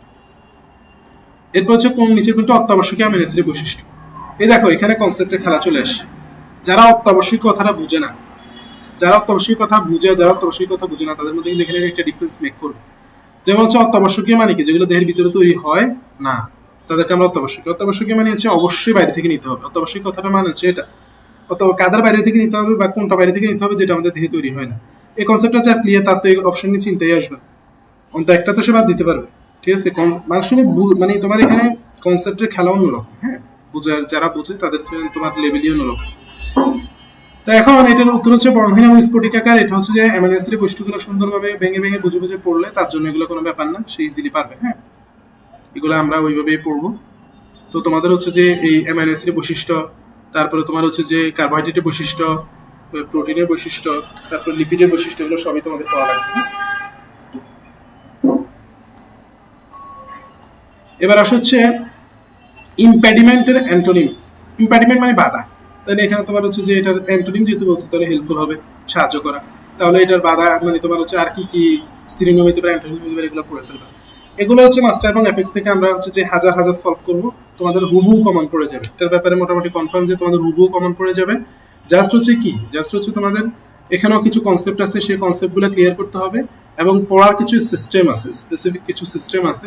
তোমরা দেখবে যে মাস্টার একটা মোটা একটা বই, অ্যাপেক্স আরো মোটা একটা বই, এত দুইটা মোটা বই পড়া, আবার এগুলো রিভাইজ করা, এগুলো অবশ্যই কিছু স্ট্র্যাটেজি আছে। সেই স্ট্র্যাটেজিগুলো ফলো করে পড়লে, কনসেপ্টগুলো ক্লিয়ার করে পড়লে এখানে 15 পাওয়া যায়। ঠিক আছে, ইংলিশে 15 তোলা যায়, অনেকেই 15 পায়, বা কেউ 12, 13, 14 এরকম পায় সুন্দর করে প্রিপারেশন নিলে। এরপর ট্রানজিস্টর নিচের কোন কাজটি করে? এটা হচ্ছে বিবর্ধিত করে, অ্যাম্পলিফাই করে, অ্যাম্পলিফায়ার হিসেবে কাজ করে। হ্যাঁ, তো ট্রানজিস্টরের বৈশিষ্ট্যগুলো পড়লে, কাজগুলো পড়লে প্রশ্ন তোমরা পারবা। ট্রানজিস্টর পড়তে হবে, তারপরে ডায়োড পড়তে হবে, এই জিনিসগুলো আছে ফিজিক্স সেকেন্ড পেপারের মধ্যে। তো এখানে তোমার এই জিনিসগুলো বৈশিষ্ট্য পড়তে হবে। মানে দেখো, ফিজিক্স সেকেন্ড পেপারের ক্ষেত্রে তোমার হচ্ছে আমি বলছি কি 10 থেকে 12টা কোশ্চেন তোমার সূত্র থেকে আসবে, আরগুলো কি থেকে আসবে? এই বিভিন্ন জিনিসের বৈশিষ্ট্য, কাজ, ব্যবহার থেকে আসবে। যেমন তোমার হচ্ছে যে প্রায়ই আসে পোস্ট অফিস বক্সের কাজ কি, তারপরে মিটার ব্রিজের কাজ কি। হ্যাঁ, এরকম আর বিভিন্ন সূত্রগুলা তোমার হচ্ছে যে কিছু আছে, মানে বাক্য আকার দেওয়া আছে, সেগুলো লাগবে, একক লাগবে, মাত্রা লাগবে, এগুলো সবই সূত্র রিলেটেড কথাবার্তা। হ্যাঁ, আচ্ছা, তো এইগুলা এই জিনিস বিভিন্ন, এই যে আই তোমার আইসি আছে না, ইন্টিগ্রেটেড সার্কিট, আচ্ছা, সেটার সুবিধা অসুবিধা, সেটার হচ্ছে যে ক্যারেক্টারিস্টিক্স কি কি, সেগুলো নিয়ে কিন্তু কোশ্চেন আসে। কল ইট এ ডে, এটা হচ্ছে একটা ফ্রেজ ওয়ার্ড, এটা দ্বারা কি বুঝে? এটা হচ্ছে finish work. Call it a day হচ্ছে ফিনিশ ওয়ার্ক, কাজটি স্থিত করা, শেষ করা। এগুলো হচ্ছে phrase and idioms and phrase যখন পড়বো তখন হচ্ছে এগুলো পারবা। তাহলে এটা ভালো করে ইডিয়মস এন্ড ফ্রেজ ভালো করে পড়তে হবে। এটা তোমরা এই মেসেজটা নিতে পারে কোশ্চেন থেকে। মুক্তিযুদ্ধকালীন মুজিবনগর সরকারের উপদেষ্টা, সর্বদলীয় উপদেষ্টা মন্ডলী কমিটির চেয়ারম্যান কে ছিল? এগুলা জিকের মধ্যে একদম বেসিক কোশ্চেন। তোমার মুজিবনগর সরকার কখন গঠিত হয়েছে, কখন শপথ গ্রহণ করছে, উপদেষ্টা মন্ডলীর সদস্য কে ছিল, তার কার পদবি কি ছিল, কে অস্থায়ী প্রেসিডেন্ট ছিল, কে স্থায়ী প্রেসিডেন্ট ছিল, প্রধানমন্ত্রী কে ছিল, রাষ্ট্রপতি কে ছিল, অর্থমন্ত্রী কে ছিল, সব তোমাদের পড়ানো হবে মুজিবনগর রিলেটেড, এবং যেগুলো যেগুলো দরকার সেগুলো এখানে পেয়ে যাবে। হলোগ্রাফিক্সের সাথে কোন রশ্মি ব্যবহার করা? এটা হচ্ছে লেজার রশ্মি। এটাও তোমার সেকেন্ড পেপার থেকে আসছে, তবে এটা হচ্ছে তোমার আমাদের যে ইসাক স্যারের বই সেখান থেকে না আসে, অন্য একটা রাইটারের বই থেকে আসছে। তো সেটা হচ্ছে যে আমরা আমাদের প্ল্যান কি, ফিজিক্স নিয়ে আমাদের প্ল্যান হচ্ছে আমরা ইসাক স্যারের বইটা ভালো করে পড়বো, তপন স্যারের বই শেষে এমসিগুলো পড়বো, এবং তপন স্যার দাঁড়ানো লাইনগুলো টুকটাক পড়বো। এটা হচ্ছে এইটুকু প্ল্যান যদি কেউ সাস্টেইন করে বা এটা ফলো করে, তার হচ্ছে ইনশাল্লাহ 20-20 কমন পড়বে। এখন সে নিজে যত পায় আর কি, ঠিকঠাকভাবে সবগুলো দিতে পারলে সবগুলো নাম্বারই ক্যারি করতে পারবে। আচ্ছা, এখানে আসলে হিমোগ্লোবিনে কোন অংশে কার্বন ডাইঅক্সাইড যুক্ত হয়? তো হচ্ছে যে দেখো, কার্বন ডাইঅক্সাইড যুক্ত হওয়ার পর একটা নাম আছে না, কার্বামিনো হিমোগ্লোবিন। তোমরা একটা নামটা শুনছো না? তাহলে এটা কার সাথে যুক্ত হবে? অ্যামিনো গ্রুপের সাথে যুক্ত হবে। অ্যামিনো গ্রুপের সাথে যুক্ত হওয়ার কারণে যে তোমার কার্বামিনো হিমোগ্লোবিন আছে। কার্বা কথা আসছে কার্বন ডাইঅক্সাইড জন্য, অ্যামিনো কথা হচ্ছে অ্যামিনো গ্রুপের সাথে যুক্ত হয়। আর হিমোগ্লোবিন যেহেতু যুক্ত হয় তাহলে হচ্ছে তোমার এটার নাম হচ্ছে কার্বামিনো হিমোগ্লোবিন। এটা নিয়ে এত রকেট সায়েন্স করা লাগবে না, জাস্ট নামটা সুন্দর করে বুঝলেই হচ্ছে সে পারবে। তো এগুলো বোঝার বিষয়। তোমার এখানে কিভাবে বহন হয় দেখবে যে অনেকগুলো বিক্রিয়া আছে, কার্বামিনো হিমোগ্লোবিন, কার্বামিনো প্রোটিন, কোনটা আবার বাইকার্বনেট দ্রবণ রূপে, কোনটা কত পার্সেন্ট, কোনটা কিভাবে হয়, এগুলো বোঝার বিষয়। এগুলো কনসেপ্ট ক্লিয়ার থাকে। এই যে ডেঙ্গু ভাইরাস, কি ধরনের ভাইরাস? এখন আমি যে বললাম, এই যে যেমন ডেঙ্গু সম্পর্কে একটু যদি ফুল ডিটেইলে কেউ পড়ে তাহলে সে জানবে ডেঙ্গু ভাইরাস কি ধরনের ভাইরাস, ডিএনএ ভাইরাস নাকি আরএনএ ভাইরাস, এটা তোমার রাইনো ভাইরাস নাকি রাইনো ভাইরাস না। হ্যাঁ, এই জিনিসগুলো জানবে। ঠিক আছে, এবং একটু যখন ডায়াগনোসিস পড়বে বা তোমার হচ্ছে যে কি কি লক্ষণ প্রকাশ পায় সেটা পড়বে, কিভাবে শনাক্ত করবে সেটা পড়বে, তাহলে ওই আলোচনার মধ্যে অবশ্যই লাইনটা চলে আসবে যে তোমার হিমোগ্লোবিন এম বেড়ে যায়। হ্যাঁ, আর আরেকটা জিনিস আমি তোমাদের বলি, দেখো, তোমরা যদি কোরিলেট করে পড়তে জানো তাহলে জিনিসগুলো তোমাদের জন্য ইজি হয়ে যায়। যেমন এই কোশ্চেন থেকে আমি মেসেজটা দিতে পারি তোমাদের। কেউ যদি তোমার মানবদের প্রতিরক্ষা ভালো করে পড়ে তাহলে সেখানে তোমার অ্যান্টিবডিগুলো আছে, সেই অ্যান্টিবডিগুলো আলোচনা করতে গিয়ে কিন্তু খুব সুন্দরভাবে আলোচনা করা হয় যে যখন হচ্ছে কোনো প্রাইমারি ইনফেকশন হবে তখন হিমোগ্লোবিন এম বেড়ে যাবে, যখন কোনো সেকেন্ডারি ইনফেকশন হবে তখন হিমোগ্লোবিন জি বেড়ে যাবে। ঠিক আছে, এই জিনিসগুলো কিন্তু তোমাদের তখন কনসেপ্টগুলো ক্লিয়ার করে দেওয়া হয়। তো ওই জিনিসগুলো কারা হচ্ছে যে সুন্দরভাবে যদি পড়ে পারে বা মনোযোগ দিয়ে খেয়াল করে তাহলে কিন্তু তাদের জন্য ইজি হয়ে যায়। ঠিক আছে, তো তোমরা দেখবা যে ভালো স্টুডেন্ট যারা মানে যারা প্লেস করে ডিএমসি তে চান্স পায় বা বিভাগীয় মেডিকেল কলেজগুলোতে চান্স পায়, তারা কিন্তু একটা স্পেশাল মেথড ফলো করে যেটা সাধারণ স্টুডেন্টরা ফলো করতে পারে না, সেটা হচ্ছে এলিমিনেশন মেথড। ওরা বাদ দিয়ে ধরো একটা কোশ্চেন ও ডিরেক্ট পারতেছে না, তখন কি হয়, কোন অপশনটা হবেই না। যেমন ও জানে ডেঙ্গু ভাইরাস, ডিএনএ ভাইরাসের এক্সাম্পল গুলো ও জানে, ভ্যাকসিনিয়া, ভিরিওলা, হ্যাঁ টি2 এগুলা, তো ও জানে যে তাহলে হচ্ছে ডেঙ্গু ভাইরাস ডিএনএর মধ্যে পড়ে না, ও এটা বাদ দিয়ে দিল। তারপর ও রাইনোভাইরাস গুলো সম্পর্কে জানে, এটা বাদ দিয়ে দিল। তারপর হচ্ছে যে এডিস ইজিপ্টি, ও তো জানে যে এডিস ইজিপ্টি দ্বারা হয় না, এডিস অ্যালবাপিক্টাস দ্বারা, তাহলে এটা বাদ দিয়ে দিল। তাহলে ও যদি ধরো এটা জানেও না, তাও কিন্তু ও তিনটা বাদ দিয়ে একটা উত্তর বের করে ফেলতে পারবে। বা ধরো 50-50, তখন ও মানে রিস্কটা কমে যায়, ঠিক আছে, এই দুটোর মধ্যে যে কোনো একটা হবে, এরকম করা যায়। এটাকে এলিমিনেশন মেথড বলে। এটা কারা পারে, যারা হচ্ছে ওভারঅল মানে সবগুলো জিনিস সম্পর্কে আইডিয়া রাখে, সবগুলো ভালো করে পড়ার চেষ্টা করে তারা। এবার আসো ইপিআই কর্মসূচির সর্বস্ব অন্তর্ভুক্ত কোনটা। এটা হচ্ছে যে তখনকার জন্য রিসেন্ট কোশ্চেন ছিল, তো যারা রিসেন্ট কোশ্চেনগুলো সম্পর্কে একটু খেয়াল খোঁজ খবর রাখে, আমরা আমাদের ব্যাচের মধ্যে অবশ্যই তোমরা ইনশাআল্লাহ যারা আমাদের ব্যাচে আসো, আমাদের প্রাইভেট ব্যাচের স্টুডেন্টরা এখানে ক্লাসে আছে, যদিও সবাই নাই, যারা নাই তাদেরকে অবশ্যই জিজ্ঞেস করবো কেন নাই, কেন ওরা থাকে নাই। একজন অবশ্যই জানাইছে যে ও একটু লেটে জয়েন করবে, শাহান সম্ভবত, ও তো জয়েন করে ফেলছে, কিন্তু বাকি অনেককে আমি দেখতে পাচ্ছি না। কেন দেখতে পাচ্ছি না এটা একটু জানবো ওদের থেকে।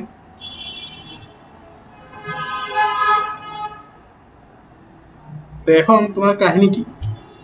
কাহিনী হচ্ছে যে তোমার আমাদের ব্যাচগুলোতে যারা আমাদের জি ইংলিশে ব্যাচে থাকবে তাদের, এবং যারা আমাদের মূল ব্যাচে থাকবে তাদেরও আমি হচ্ছে যে এই রিসেন্ট ইনফোর উপরে ক্লাস নিব, প্লাস হচ্ছে পিডিএফ দিব ইনশাআল্লাহ। এটা ডিটারমাইন্ড, আমি এটা দিতেই হবে, ডিটারমাইন্ডে এখানে ডিটারমাইন্ড কিছু ব্যাপার থাকতেই হবে। তো তোমাদের ওই জিনিসগুলোর মধ্যে তোমরা পেয়ে যাবে, ঠিক আছে।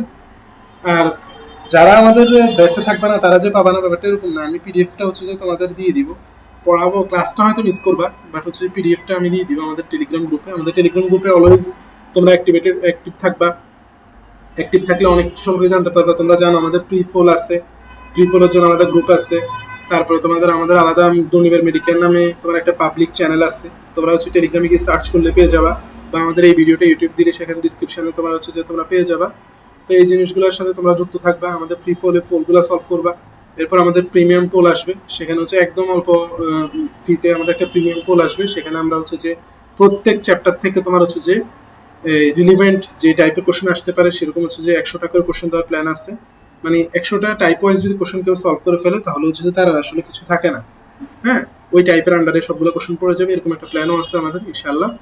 তো আস্তে আস্তে সবগুলো জিনিসই আসবে, মানে তোমরা যদি অ্যাটাচড থাকো আমাদের সাথে, সেটা হইতে পারে তোমার পেইড ব্যাচের মাধ্যমে যাদের প্রয়োজন তাদের, অথবা ফ্রিতে, তোমরা অবশ্যই আমাদের থেকে অনেকগুলা ভ্যালু পাবা, ঠিক আছে, গোছানো ভ্যালু পাবা, এটাই। তো এখন এই কোশ্চেনটা থেকে আমরা কি মেসেজ নিলাম, ইপিএ কর্মসূচি সর্বস্ব অন্তর্ভুক্ত টিকা, এটা আমরা মেসেজ নিলাম যে আমাদের হচ্ছে যে রিসেন্ট যে ইনফোগুলো সেগুলো জানতে হবে। সেকেন্ড টাইমে যারা আসো, হ্যাঁ, এই গাজায় সর্বশেষ এরা যে তোমার মাঝে মাঝে এই যে হুন্ডা টুন্ডা এগুলো চালায়, এরা বুঝেও না যে এরা কত গুণা কামাচ্ছে, বুঝছো। এই যে মানুষের হচ্ছে তোমার এভাবে ক্ষতি করা, তোমার সাউন্ড পলিউশন, হুদাই মানে অযথাই হচ্ছে ওরা তোমার এই সাউন্ড গুলা, নয়েজ গুলা তৈরি করে।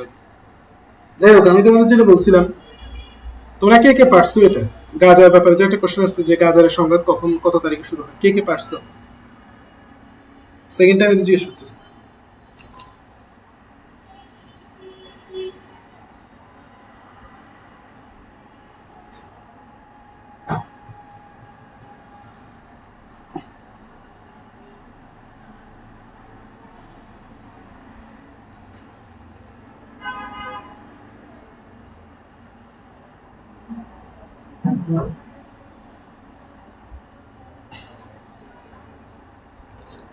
তো এখন আসো তোমরা আনসার করতে থাকো, আমি বলি। ইপিআই সর্বস্ব অন্তর্ভুক্ত এটা তখন ছিল হচ্ছে তোমার হিউম্যান পাপিলোমা ভাইরাস, এইচপিভি, ঠিক আছে, হিউম্যান পাপিলোমা ভাইরাস এইচপিভি। ওকে, এখন তোমার হচ্ছে যে কারেক্টলি স্পেলড ওয়ার্ড রেনিসেন্স পুনর্জাগরণ এটা আসছে। তো এখন তোমার হচ্ছে যে এটার স্পেলিং গুলো দেখো, আমরা স্পেলিং নিয়ে পড়বো। অন্টারপ্রেনার আমাদের সময় আসছিল, তারপরে তোমার হচ্ছে যে কমিটি, লেফটেন্যান্ট, এরকম কিছু কমন ওয়ার্ড আছে সেগুলো আসে, বা এরকম এটিপিক্যাল কিছু ওয়ার্ড আসে, বা এটিপিক্যাল আমাদের অপরিচিত কিন্তু তোমার হচ্ছে যে এটার ভ্যালু আছে বা জিনিসটা প্রয়োজনীয় সুন্দর, এই টাইপের কোশ্চেন তোমার আসে। এগুলো অ্যানালাইসিস চলে আসবে, প্লাস হচ্ছে আমাদের ক্লাসগুলো থেকে কমন পাবা, এবং তোমরা যারা নিজে পড়বা তারাও খেয়াল করবা যে স্পেলিং থেকে একটা কোশ্চেন আসে, তাহলে তুমি স্পেলিং গুলো ভালো করে পড়বা। জাস্ট এই মেসেজটা তুমি নিতে পারো, স্পেলিং থেকে কোশ্চেন আসে, আমাকে স্পেলিং টপিকটা ভালো করে পড়তে হবে। হ্যাঁ,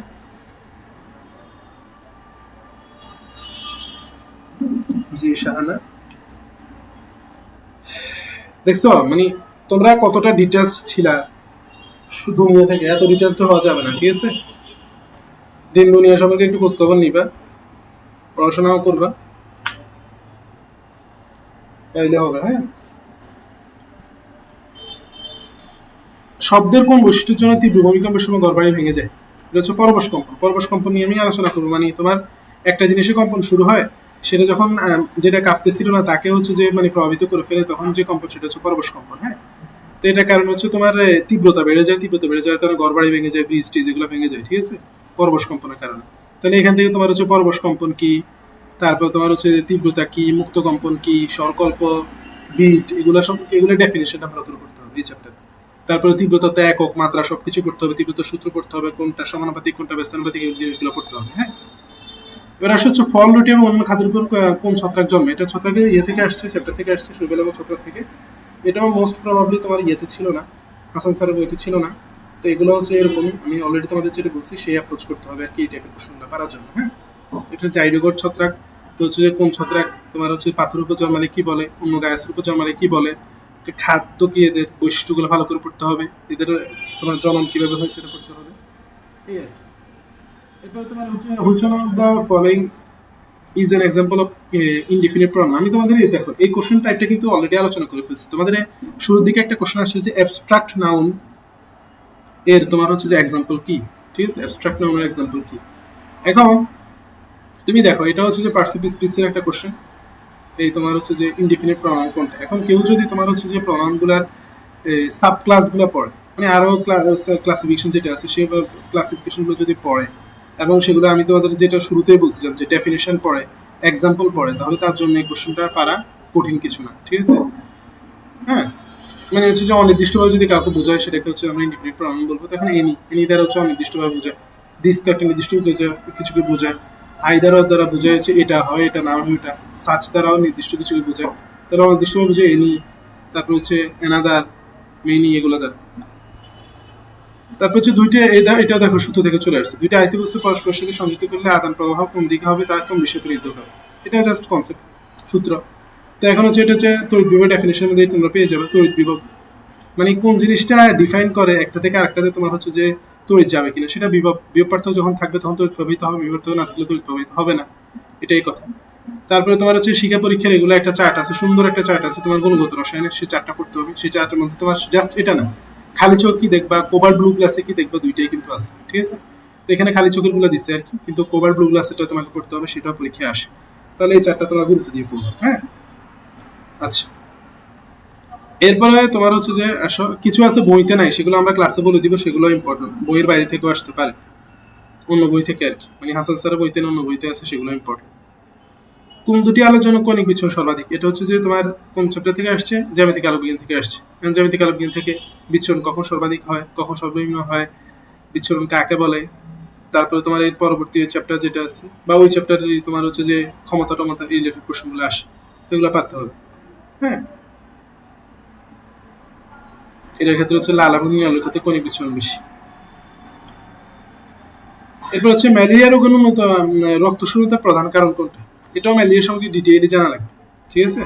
এ যেমন ডিটেইলের চক্রগুলো যদি বুঝে পড়ো তোমরা, কনসেপ্ট ক্লিয়ার থাকে, তখন এটা আনসার করতে পারবে যে ইলেকট্রোসাইটিক সাইজগ্নি যেটা হয়, মানে হচ্ছে লোহিত কণিকাকে লাইসিস করে ফেলে যে চক্রের মধ্যে, সেই চক্র লোহিত কণিকা যে ধ্বংস হয়ে যায়, সেটার কারণ হচ্ছে এনিমি, এটা মেইনলি ডেভেলপ করে, ঠিক আছে? এটাও কনসেপচুয়াল, মানে কনসেপ্ট না জানলে মুখস্থ করে এই টাইপের কোশ্চেন তুমি পারতে পারবে না। এখন আসো নিচের কোন কোষ যে কোনো ধরনের কোষে কনভার্ট হতে পারে? এটা সবাই জানে, ইন্টারস্টিশিয়াল কোষ, এটা যে কোনো ধরনের কোষ কনভার্ট হতে পারে, মেইনলি হাইড্রিয়ার ক্ষেত্রে এটা থাকে। আচ্ছা, তো এখন select the correct word to fill up the gap. এখন দেখো তাহলে এখান থেকে আমরা কি মেসেজ নিতে পারি, এটা নিয়ে তো আলোচনা করিনি, যে হাইড্রিয়ার প্রত্যেকটা কোষ সম্পর্কে আলোচনা করতে হবে, ঠিক আছে? হাইড্রিয়ার প্রত্যেকটা কোষ সম্পর্কে আলোচনা করতে হবে, বিশেষভাবে নিউরোসাইটটা বেশি গুরুত্বপূর্ণ, নিউরোসাইটে নিউরোব্লাস্ট এই কোষগুলা নিয়ে এগুলো গঠন করতে হবে, কাজ করতে হবে, হিপ্নোটক্সিন কিভাবে গঠিত হয়, কোথায় বেশি থাকে কোথায় কম থাকে। হ্যাঁ, তারপর হচ্ছে তোমার এগুলো যে আবার টাইপস আছে, টাইপস ভালো করে করতে হবে। হ্যাঁ, আচ্ছা। এরপর আসো select the correct word to fill up the gap in sentence. এটা হচ্ছে কি, কমপ্লেইন টু মি, এটা কি অ্যাপ্রোপ্রিয়েট প্রিপোজিশন, তাই না? অ্যাবাউট, অ্যাবাউট এর কোনটা? তাহলে হচ্ছে অ্যাপ্রোপ্রিয়েট প্রিপোজিশন একটা ইম্পর্টেন্ট টপিক। তুমি দেখবা যে মাঝে মাঝে দুই তিনটাও চলে আসে, জাস্ট অ্যাপ্রোপ্রিয়েট প্রিপোজিশন থেকে, মানে একটা তো আসবে, এটা কনফার্ম, একটা বা দুইটা তো আসবে, এটা কনফার্ম, ঠিক আছে? এর থেকে বেশিও আসতে পারে। তো অ্যাপ্রোপ্রিয়েট প্রিপোজিশন তুমি এরকম গুরুত্ব দিয়ে পড়ো, দুইটা মুই কভার করতে হবে, মাস্টারও কভার করতে হবে, অ্যাপেক্সও কভার করতে হবে। এগুলো ভালোভাবে পড়লে এবং হচ্ছে রিভাইজ করলে তোমরা এই কোশ্চেনগুলো পারবা, ঠিক আছে? তো এখন এখানে অলরেডি আমরা আলোচনা করছি। এরপর আসো পরেরটাতে, যে choose the correct one to fill the blank. I came to England, হ্যাঁ, টু লার্ন ইংলিশ। ওর সাথে আইএনজি হবে না, ইনফিনিটিভ হবে। এই ইনফিনিটিভ, জিরান্ড, এগুলো হচ্ছে ক্লিয়ার থাকতে হবে। পার্টিসিপল এগুলো ক্লিয়ার থাকতে হবে। ইনফিনিটিভ, জিরান্ড, পার্টিসিপল এগুলো ক্লিয়ার থাকতে হবে। এগুলো ক্লিয়ার থাকলে তুমি এই জিনিসগুলো পারবা। কাকে বলে পড়তে হবে, এক্সাম্পল পড়তে হবে, এটাই। তা আমরা আমাদের ইংলিশ ক্লাসগুলোতে এটাই করবো, তোমাদের হচ্ছে ডেফিনেশনটা বুঝাবো এবং প্রচুর সলভ করবা কোশ্চেন। আমরা ক্লাসও সলভ করাবো, তোমরাও সলভ করবা, পোলে দেওয়া হবে, প্রিমিয়াম পোলে দেওয়া হবে, এক্সাম ব্যাচে যারা থাকবে এক্সাম নিব, জাস্ট শেষ। এত কিছুর পরে ইনশাল্লাহ ভুল হবে না। হ্যাঁ, কাদের ভুল হবে? যারা একবার হয়তো পড়ছে, রিভাইজও করে নাই, পরীক্ষাও দেয় নাই, পোলও সলভ করে নাই, র্যাপিড ফায়ারও ছিল না, তাদের ভুল হওয়ার পসিবিলিটি আছে, কারণ তার তো কম পড়া হয়েছে। নর্মাল ব্যাপার, একই রাস্তায় তুমি যদি 10 বার যাও আর একবার যাও, কোন সময় রাস্তাটা ভালোভাবে চিনবা? যেটা 10 বার গেছো সেটা ভালোভাবে চিনবা, যেটা একবার গেছো সেটা অর্ধেক গিয়ে বলে যাবে এই মোড়ে যাবো নাকি ওই মোড়ে যাবো। এরকম একই জিনিস তুমি কয়েকবার রিপিটেশন করলে, রিভাইজ করলে তুমি এটি বেশি পারবা, এটাই নর্মাল। এটাও তোমার হচ্ছে রিসেন্ট ইনফো থেকে আসছিল ওই বছর, যে বিশ্ব স্বাস্থ্য সংস্থা কর্তৃক কালাজ্জর নির্মূল করার ক্ষেত্রে বাংলাদেশ প্রথম দেশ হিসেবে স্বীকৃতি লাভ করার কত তারিখ? ওই বছরের কোশ্চেনই ছিল, ঠিক আছে? 23 সালের, এটা আমরা 23 সালে কোশ্চেন সলভ করতেছি, তখনই এটা আসছিল। তো এই টাইপের মানে স্বাস্থ্য রিলেটেড কিছু যদি হয়, বিশেষ কিছু, সেটা কিন্তু তোমাদের হচ্ছে যে লাগবেই। যেমন আমি তোমাদের একটা কথা বলি, 24-এ একটা মানে কোশ্চেন আসতোই, মানে মোটামুটি আমি কনফার্ম ছিলাম আসতো, যদি সরকার না পড়ে যেত। সরকার পড়ে যাওয়ার কারণে এটা আসেনি। যেটা সেটা কি, সেটা হচ্ছে যে তোমার এই আমাদের আঞ্চলিক ডাব্লিউএইচও তে যে একটা আঞ্চলিক কমিটি আছে, সেটার প্রধান কে ছিল আর কি, সেটা হচ্ছে যে ওই তোমার আমাদের যে ফলেন পতিত সরকার প্রধান ছিল, তার মেয়ে ছিল। তো সেটা আসার পসিবিলিটি খুব হাই ছিল যদি সরকার না পড়তো। স্বাস্থ্য রিলেটেড বা প্লাস গুরুত্বপূর্ণ একটা ইভেন্ট, ঠিক আছে? এগুলো তোমরা চোখ কান খোলা রাখতে হবে। এগুলো আমরা আমাদের ফেসবুক গ্রুপে শেয়ার করবো। তোমরা হচ্ছে যে টুকটাক, মানে তোমাদের কাজ হবে কি, এখন তোমরা হচ্ছে যে এই যে মিম টিম বুং বাং এগুলো টাইপের যে গ্রুপগুলো আছে সেগুলো থেকে লিভ নিয়ে নিবা। এডুকেশনাল যে গ্রুপগুলো আছে সেগুলোতে অ্যাক্টিভ থাকবে। হিসেবে আমাদের গ্রুপ এবং পেজে অ্যাক্টিভ থাকতে পারো, এবং হচ্ছে টেলিগ্রাম চ্যানেলে অ্যাক্টিভ থাকতে পারো। অনেক কিছু তোমরা ভ্যালু পাবা। অলরেডি তোমরা জানো রাতের 12টা বাজে তোমাদের হচ্ছে যে পোল দেওয়া হয়, বা হচ্ছে তোমাদের র্যাপিড ফায়ার নেওয়া হয়, ঠিক আছে? মানে ঘুমানোর আগেও তোমরা পড়াশোনা করবা, ঘুম থেকে উঠে পড়াশোনা করবে, পড়াশোনার মধ্যেই থাকবা, ঠিক আছে? আচ্ছা, তো এটা গেল। এরপরে আসো পরের কোশ্চেনটাতে। পরের কোশ্চেনটা একদম সিম্পল, তোমার হচ্ছে দ্রাব্যতা নির্ণয়। জাস্ট হচ্ছে আমাদের কি করতে হবে, দ্রাব্যতা আমরা কতটুকুতে করবো, 100 গ্রামে করবো নাকি, এখানে তোমার ইয়েতে খেয়াল করতে হবে, একক কি সেটা খেয়াল করতে হবে। একক যেহেতু লিটার এককে আছে, তাহলে তোমাকে এটাকে 1000 মিলিলিটার দিয়ে আমরা এই জন্য গুণ দিচ্ছি, কারণ লিটার এককে কনভার্ট করতে হবে, ঠিক আছে? তাহলে হচ্ছে গ্রাম পার ডিএল, গ্রাম পার লিটার যেহেতু আছে, তাহলে আমরা এটা মিলিলিটার যেহেতু আছে, মিলিলিটারকে আমরা যদি লিটারে কনভার্ট করি, তাহলে এরকম করে তোমার ক্যালকুলেশন করতে হবে। আমি ক্যালকুলেশন যাচ্ছি না, জাস্ট হচ্ছে আমরা যেভাবে আলোচনা করতে সেভাবে আছি। এগুলো ক্যালকুলেশন আমি ক্লাসে আলোচনা করবো, হ্যাঁ? তাহলে দ্রাব্যতা নির্ণয়ের ক্ষেত্রে তোমার গ্রাম পার লিটার হইতে পারে, মোল পার লিটার হইতে পারে, তোমার হচ্ছে যে কি পরিমাণ দেওয়া আছে সেটা, এবং হচ্ছে কতটুকু দ্রবণের মধ্যে, সেটা দিয়ে তুমি ক্যালকুলেশন করে ফেলতে পারবা। এই টাইপের ক্যালকুলেশন আসে, দ্রাব্যতা আসে, দ্রাব্যতা গুণফল আসে, এগুলো আসতে পারে। ওকে, এবং ফর্মালডিহাইড এবং পটাশিয়াম হাইড্রোক্সাইড উত্তপ্ত করলে কি উৎপন্ন হয়, ঠিক আছে? এটা গুরুত্বপূর্ণ একটা বিক্রিয়া।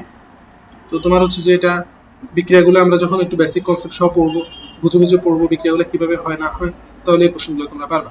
যেমন এটা ক্যানিজারো বিক্রিয়ার মধ্যে মিথাইল অ্যালকোহল এবং পটাশিয়াম ফরম্যাট তৈরি হয়েছে, মিথাইল অ্যালকোহল এবং পটাশিয়াম ফরম্যাট তৈরি হয়েছে, মিথাইল অ্যালকোহল বা মিথানল। হ্যাঁ, আমরা জানি যে ক্যানিজারো বিক্রিয়ার মধ্যে কি হয়, ক্যানিজারো বিক্রিয়া আলফা হাইড্রোজেন বিহীন নাকি অ্যালফা হাইড্রোজেন যুক্ত?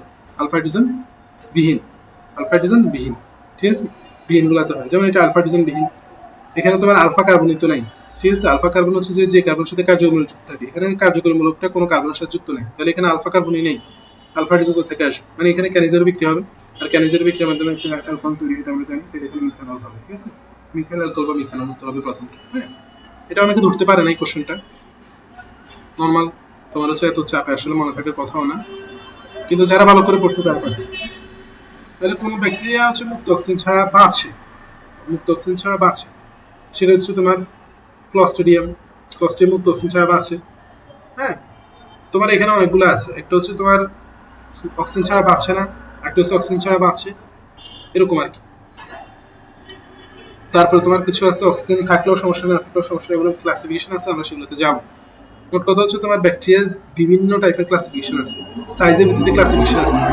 তারপরে তোমার হচ্ছে যে ব্যাকটেরিয়াগুলোর যে তোমার শেপ আছে, শেপের ভিত্তিতে ক্লাসিফিকেশন আছে। এরকম করে তোমার হচ্ছে যে গ্রাম পজিটিভ নাই গ্রাম নেগেটিভ সেটার ভিত্তিতে ক্লাসিফিকেশন আছে। অক্সিজেনের ডিমান্ড, অক্সিজেন থাকলে বাঁচবে না, অক্সিজেন না থাকলে বাঁচবে না, এটার ভিত্তিতে ক্লাসিফিকেশন আছে অক্সিজেনের ডিমান্ডের উপর ভিত্তি করে। হ্যাঁ, তো এই জিনিসগুলো তোমরা ক্লাসিফিকেশন গুলো খুব ভালোভাবে পড়তে হবে। ভাইরাস হোক আর ব্যাকটেরিয়া হোক, ক্লাসিফিকেশন গুলো ভালো করে পড়তে হবে। ভাইরাস ব্যাকটেরিয়াতে আরেকটা জিনিস ভালো করে পড়তে হবে, সেটা হচ্ছে যে ভাইরাস গঠিত রোগগুলা কোনগুলা, ব্যাকটেরিয়া গঠিত রোগগুলা কোনগুলা, সেগুলো খুব ভালো করে পড়তে হবে তোমাদের। আচ্ছা আসো, এরপরে few man are free from faults. Here few, এটা দ্বারা ফিউ দ্বারা কি বোঝে? হার্ডলি এন, মানে খুব কম মানুষ, খুবই সামান্য মানুষ হচ্ছে যে মানে ভুল থেকে বেঁচে থাকতে পারে। আসলে মানে খুব রেয়ার। এরপর আসো, তাহলে এখান থেকে তোমরা কি নিবা? এই যে তোমার এই ছোট ছোট, এটাও পার্সপেক্টিভ স্পিচের আন্ডারে পড়ে, আমরা সেটা দেখবো, ব্যাখ্যা করতে গেলে দেখবো। তারপরে তোমার হচ্ছে যে এখানে কোন প্রাণীর ক্ষেত্রে পুরুষ অপেক্ষা স্ত্রীতে একটি ক্রোমোজোম বেশি থাকে। এটা হচ্ছে তোমার এই যে তুমি ইয়া পড়তে গেছো, জিনতত্ত্ব বিবর্তন করতে গিয়ে এরকম কিছু ছিল না, এক্সও। এক্সও মানে কি? এটা অ্যাবসেন্ট ছিল, জাস্ট হচ্ছে জিরো একটা বসাই দিয়েছে, ঠিক আছে? তো তাদের ক্ষেত্রে হচ্ছে যে কি, স্ত্রীতে হচ্ছে যে তোমার একটা বেশি থাকে, পুরুষ একটা কম থাকে। কারণ একটা তোমার হচ্ছে যে অটোজোম ঠিক আছে ভাই, জোড়া আছে, কিন্তু সেক্স ক্রোমোজোমের মধ্যে স্ত্রীতে থাকে দুইটাই, পুরুষে থাকে একটা, আরেকটা হচ্ছে জিরো দিয়ে দেখাইছে। হ্যাঁ, এটাই জাস্ট, এটা যে মানে তোমার মানে আহামরি চিল্লে চিল্লির মতো একটা কনসেপ্ট, ব্যাপারটা এরকম না। যারা পড়াশোনা করে বা যারা নিয়মিত ক্লাস করে তাদের জন্য এটা পানির মতো কোশ্চেন, ঠিক আছে? এই কোশ্চেনটা কে কে পারছো সেই টাইমে আনসার করা তো, কে কে পারছো এই কোশ্চেনটা?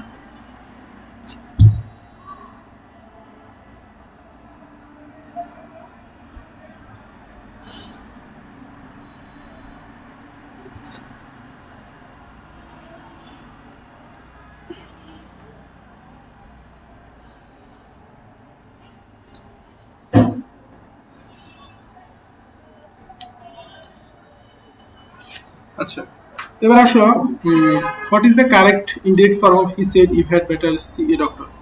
তো এখন হচ্ছে যে সে কি করছে, মানে একটা পরামর্শ দিচ্ছে, তাই না? বা হচ্ছে যে একটা উপদেশ দিচ্ছে। তাহলে হচ্ছে যে হি অ্যাডভাইসড মি, তারপরে কি করতে? To see a doctor. হ্যাঁ, সে আমাকে বলছে যে যাতে হচ্ছে যে একটু দেখে, এগুলো জাস্ট মানে রুলস করলেই পারবা। মানে তোমার এটা মনে রাখতে হবে যে ওই যে ডিরেক্ট ইনডিরেক্ট ফর্ম এগুলো আসে, পরীক্ষায় আসে, ন্যারেশন আসে, ন্যারেশনের সিম্পল বেসিক রুলস যেগুলো সেগুলো পড়তে হবে, টেন্সের রুলস পড়তে হবে, সাবজেক্ট ভার্ব এগ্রিমেন্ট পড়তে হবে, এগুলো এখান থেকে তুমি এই মেসেজটাই নিবে। এরপর আসে সেন্ট্রোমিয়ার বিষয় কোনটি সঠিক। সেন্ট্রোমিয়ার হচ্ছে যে ওই যে মাঝখানে যেটা থাকে মাগতন্ত্রের সাথে ক্রোমোজোমকে যুক্ত করে, এরকম আমরা তো জানি, তাই না? এটা হচ্ছে সেন্ট্রোমিয়ার। হ্যাঁ, এটা মাগতন্ত্রের সাথে যুক্ত করে, তো এটা এটা কাজ, এটা সেন্ট্রিওলে থাকে, এই থাকে, সেই থাকে, এগুলো ভুল। জাস্ট হচ্ছে যে আমরা এগুলো যদি বুঝে পড়ি, বুঝে পড়লে একদম ইজি। তো ট্রান্সজেনিক সয়াবিনের বৈশিষ্ট্য কি? এইটাও হচ্ছে তোমার কোথায় নাই, এটা হচ্ছে যে হাসান স্যারের বইতে ছিল না, বাইরের বই থেকে আসছে। তো এটা হচ্ছে যে তোমার ওই আমাদের ক্লাসগুলো ভালো করে ফলো করলে, তারপর হচ্ছে যে এক্সট্রা ইনফোগুলো যে পিডিএফ দিব সেটা ভালো করে পড়লে তোমরা পারবা। হ্যাঁ, তো ট্রান্সজেনিক সয়াবিনের বৈশিষ্ট্য কি? ট্রান্সজেনিক সয়াবিনের বৈশিষ্ট্য হচ্ছে যে এগুলা উচ্চ ওলিক অ্যাসিড সমৃদ্ধ। হ্যাঁ, এই সয়াবিনের ক্ষেত্রে, তারপর হচ্ছে ভুট্টার ক্ষেত্রে হচ্ছে ভিটামিন সমৃদ্ধ, পেঁপের ক্ষেত্রে ভাইরাস প্রতিরোধী, আলু। এখন দেখো, এটা হচ্ছে এক একটা ট্রান্সজেনিক মানে কি, এগুলো জিন ট্রান্সফার মাধ্যমে তৈরি করা হয়েছে। কিছু ক্ষেত্রে তোমার বৈশিষ্ট্য উন্নতকরণের জন্য তৈরি করা হয়েছে, কিছু ক্ষেত্রে হচ্ছে যে যাতে উৎপাদন হ্রাস না পায়, মানে উৎপাদন যথাযথ অপটিমাম লেভেলে উৎপাদন করার জন্য তৈরি করা হয়েছে, মানে যাতে আগাছা নাশক প্রতিরোধী হয়, খরা প্রতিরোধী হয়, লবণাক্ততা সহিষ্ণু হয়, এগুলোর জন্য। তো কখন কোনটা দরকার, যার ক্ষেত্রে যেটা দরকার তার ক্ষেত্রে সে চেঞ্জটা আনছে আর কি। হ্যাঁ, এটাই কনসেপ্ট, আর কিছু না। তাহলে বজ্রপাতের সময় বায়ুমণ্ডলে কোন গ্যাসটি সক্রিয়? একদম ইজি, নাইট্রোজেন। এটা আমরা জানি 3000 ডিগ্রি সেলসিয়াসে যখন বিদ্যুৎ হরণ হয় তখন হচ্ছে নাইট্রোজেনটা সক্রিয় হয় আর কি। হ্যাঁ, তাহলে হচ্ছে এনার্কি। এনার্কি মানে কি? নৈরাজ্য, বিশৃঙ্খলা, মারামারি, কাটাকাটি। তাহলে এটা সিনোনিম ওয়ার্ড কি হবে? ললেসনেস। শেষ। সিনোনিম থেকে দেখো দুইটা কোশ্চেন অলরেডি চলে আসছে। তাহলে এটা মাথায় রাখবা যে সিনেমাটিং খুব বেশি ইম্পর্টেন্ট পরীক্ষার জন্য, তোমাদের পরীক্ষার জন্য। এখন সিনেমাটিং বেশি ইম্পর্টেন্ট, তো অবশ্যই পড়ার একটা সিস্টেম আছে, ক্লাস করতে হবে, পোল সলভ করতে হবে, এক্সাম ব্যাচে এক্সাম দিতে হবে, ঠিক আছে? প্রিমিয়াম পোলের পোলগুলো সলভ করতে হবে, এই জিনিসগুলো ক্লাস করলে। আবার হচ্ছে তুমি যখন বাসায় কীভাবে এগুলোকে কমাই আনবা, সেগুলো একটা প্রসেস আছে। সেই জিনিসগুলো সুন্দরভাবে ফলো করলে এখান থেকে আশা করি সুন্দর পারবে, ঠিক আছে? এরপর হচ্ছে কোনটি আলোক সক্রিয় যৌগ। আলোক সক্রিয় যৌগের মধ্যে আমরা জানি কি থাকবে, একটা কাইরাল কার্বন থাকবে, ঠিক আছে? তো কাইরাল কার্বন হচ্ছে আমরা কাইরাল কার্বন মিষ্টি একটাই দেখতে পাচ্ছি, এটা এখানে হাইড্রোজেন একটা, অ্যামিনোমূলক একটা, কার্বক্সিলিক অ্যাসিড মূলক একটা, আর একটা মিথাইল মূলক একটা। তাহলে হচ্ছে এই কার্বনের সাথে তোমার হচ্ছে যে চারটা আলাদা আলাদা জিনিস আছে, যেটার সাথে চারটা আলাদা আলাদা জিনিস থাকে সেটাই কাইরাল কার্বনের জন্য এটাই হচ্ছে যে আলোক সক্রিয় যৌগ। চুজ দ্য ওয়ার্ড, এখানে তাহলে আলোক সক্রিয় যৌগ কোনটা, আলোক সমানতা, তারপর হচ্ছে যে তোমার ওই চেইন সমানতা, কার্যকরীমূলক সমানতা, মেটামারিজম, টোটোমারিজম, এগুলো প্রত্যেকটা কি ডেফিনিশনটা বুঝতে হবে এবং হচ্ছে এগুলো এক্সাম্পল পারতে হবে। হ্যাঁ, এখান থেকে আমরা এই ম্যাথটা দিতে পারি। তারপর হচ্ছে জ্যামিতিক সমানতা যেটা, সেটা শর্ত কি কি সেগুলো। which one of the which sorry choose the word which never has a plural form, মানে কোনটা অলওয়েজ সিঙ্গুলার থাকে।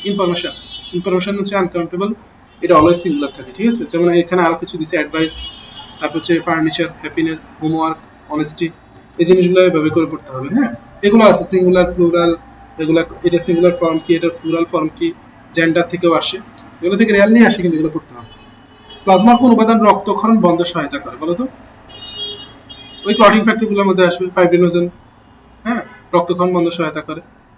আচ্ছা, এরপর সেপ্টেম্বর যশন রোডের কবিতা, এটা হচ্ছে কোথা থেকে আসছে? এটা হচ্ছে যে তোমার জিকে থেকে আসছে। এটা একদম কমন, তোমরা সবাই এটা পারো আমি জানি। সেপ্টেম্বর যশন রোড, অ্যালান ডিসেম্বর, যারা মোটামুটি জিকে পড়ছে তারা এটা পারে, একদম কমন একটা ইনফো, ঠিক আছে। ওই যে তোমার মুক্তিযুদ্ধে বিদেশিদের ভূমিকা, সেখানে অবশ্যই এটা আছে। নিকট সম্পর্কীয় জীব গোষ্ঠী ভিন্ন পরিবেশে বসবাসকালে যে বিবর্তন ঘটে, এটা অনেকে পারে নাই, ঠিক আছে, কারণ ওরা অপসারী, অভিসারী, এগুলোর হচ্ছে যে কনসেপ্টগুলো পড়ে নেই বিবর্তন থেকে। হ্যাঁ, আচ্ছা, এখন দেখো অভিসারী মানে কি? মিলিত হওয়া। অপসারী মানে হচ্ছে যে দূরে চলে যাওয়া। নিকট সম্পর্কীয় জীব গোষ্ঠী যখন ভিন্ন পরিবেশ, এরা ছিল হচ্ছে যে কি নিকট সম্পর্কীয়, কাছাকাছি, কিন্তু এরা যখন ভিন্ন পরিবেশে চলে গেছে, এরা কবে থেকে দূরে গেছে না? তাহলে দূরে গেলে অপসারী বলে, আর কাছে আসলে অভিসারী বলে। ধরো এটা দূরে ছিল, এরা এখন একসাথে হয়ে গেছে, তখন সেটাকে আমরা অভিসারী বলবো, ঠিক আছে। তাহলে নিকট সম্পর্কীয় জীব গোষ্ঠী ভিন্ন পরিবেশে বসবাসের ফলে যে বিবর্তন করে, সেটাকে অপসারী বলে। কেন অপসারী? এরা আগে নিকট সম্পর্কীয় ছিল, এখন দূরে চলে গেছে, এই জন্য অপসারী। আর অভিসারী কারা? যারা আগে দুঃসম্পর্কিত ছিল, এখন নিকটে বসবাস করতেছে, এটা হচ্ছে অভিসারী। এগুলো এক্সাম্পল সহ বুঝতে হয়, কনসেপ্ট ক্লিয়ার করতে হয়, তাহলে এগুলা না পারার কিছুই নাই, ঠিক আছে। এই যে বললাম, এটা এরকম করে পড়তে হয়, কনসেপ্ট ক্লিয়ার করে করে পড়তে হয়, তাহলে পারবে। তো এগুলো বিবর্তনের মধ্যে আছে। এই সমান্তরাল বিবর্তন কি, প্রত্যেকটা ডেফিনেশন বুঝে বুঝে পড়তে হবে। বিবর্তনের অনেকগুলো এক্সাম্পল আছে, সেগুলো পড়তে হবে, সেগুলো পড়লে পারবা। এবার আসা হচ্ছে যে we work every day except Friday, আমরা প্রতিদিন কাজ করি। এখানে এক্সেপ্ট কোন পার্টিসিপেট স্পিচের মধ্যে পড়ে? দেখো আমি এইসব পার্টিসিপেট স্পিচের কয়টা কোশ্চেন পেলাম, কমেন্ট করো তো, কয়টা কোশ্চেন পাইলাম পার্টিসিপেট স্পিচের? যারা আছে তারা জানাও তো কয়টা কোশ্চেন পেলাম। তাহলে হচ্ছে যে অ্যাকসেপ্ট কোনটার মধ্যে পড়ে? অ্যাকসেপ্ট এখানে একটা প্রিপজিশন অর্থ ব্যবহার করছে, ঠিক আছে। হ্যাঁ, একটা প্রিপজিশন এখানে তোমার জাস্ট এই পার্টিসিপেট স্পিচের পাশাপাশি তোমার হচ্ছে যে এই যে একটা সেন্টেন্সে কিভাবে গঠিত হয় সেটা সম্পর্কে তোমার একটা বেসিক আইডিয়া থাকতে হবে, ঠিক আছে। ভার্ব কোথায় বসে, কোথায় কোনটা বসলে তুমি কোনটাকে কি বলবা, এই জিনিসগুলো হচ্ছে বোঝার বিষয়। জাস্ট তুমি হচ্ছে যে মানে একদম জাস্ট প্রশ্নগুলো সলভ করে করে চলে যাবা, পরীক্ষা হলে পেরে যাবা, এগুলো আসলে হয় না, এগুলো ইমপ্র্যাকটিক্যাল কথাবার্তা।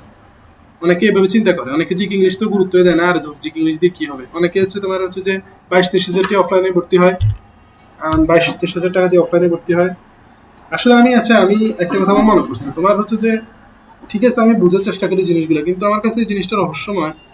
তোমার হচ্ছে যে পোলাবাইন অফলাইনে তোমার হচ্ছে যে 17-18 হাজার টাকা, 20 হাজার টাকা খরচ করতে রাজি, অনলাইনে আসলে ওরা হচ্ছে যে 5-7 হাজার টাকা খরচ করতে রাজি। কিন্তু তোমার আমি হিসেব করে দেখছি, বা আমি তো জানি অফলাইনে কি কি সার্ভিস দেয়, অনলাইনে কি কি সার্ভিস দেয়। আমরা ভূমি ছাড়া ওদের থেকে তোমার হচ্ছে যে আরো সব দিক থেকে কোয়ালিটি ভালো, মানে কি অনেকগুলা জিনিস থেকে আমি জানি। আমার অফলাইন স্টুডেন্ট আছে, অনলাইন স্টুডেন্ট আছে, আমি পড়াই। কিন্তু হচ্ছে এই ক্ষেত্রে কেন জানি হচ্ছে যে এটা সমস্যা আসলে স্টুডেন্টদের না, স্টুডেন্ট তো জানে কি পরিমাণ পড়ার, সমস্যা হচ্ছে গার্ডিয়ান, তারা তারা এখনো সচেতন না আর কি, সেই জন্য।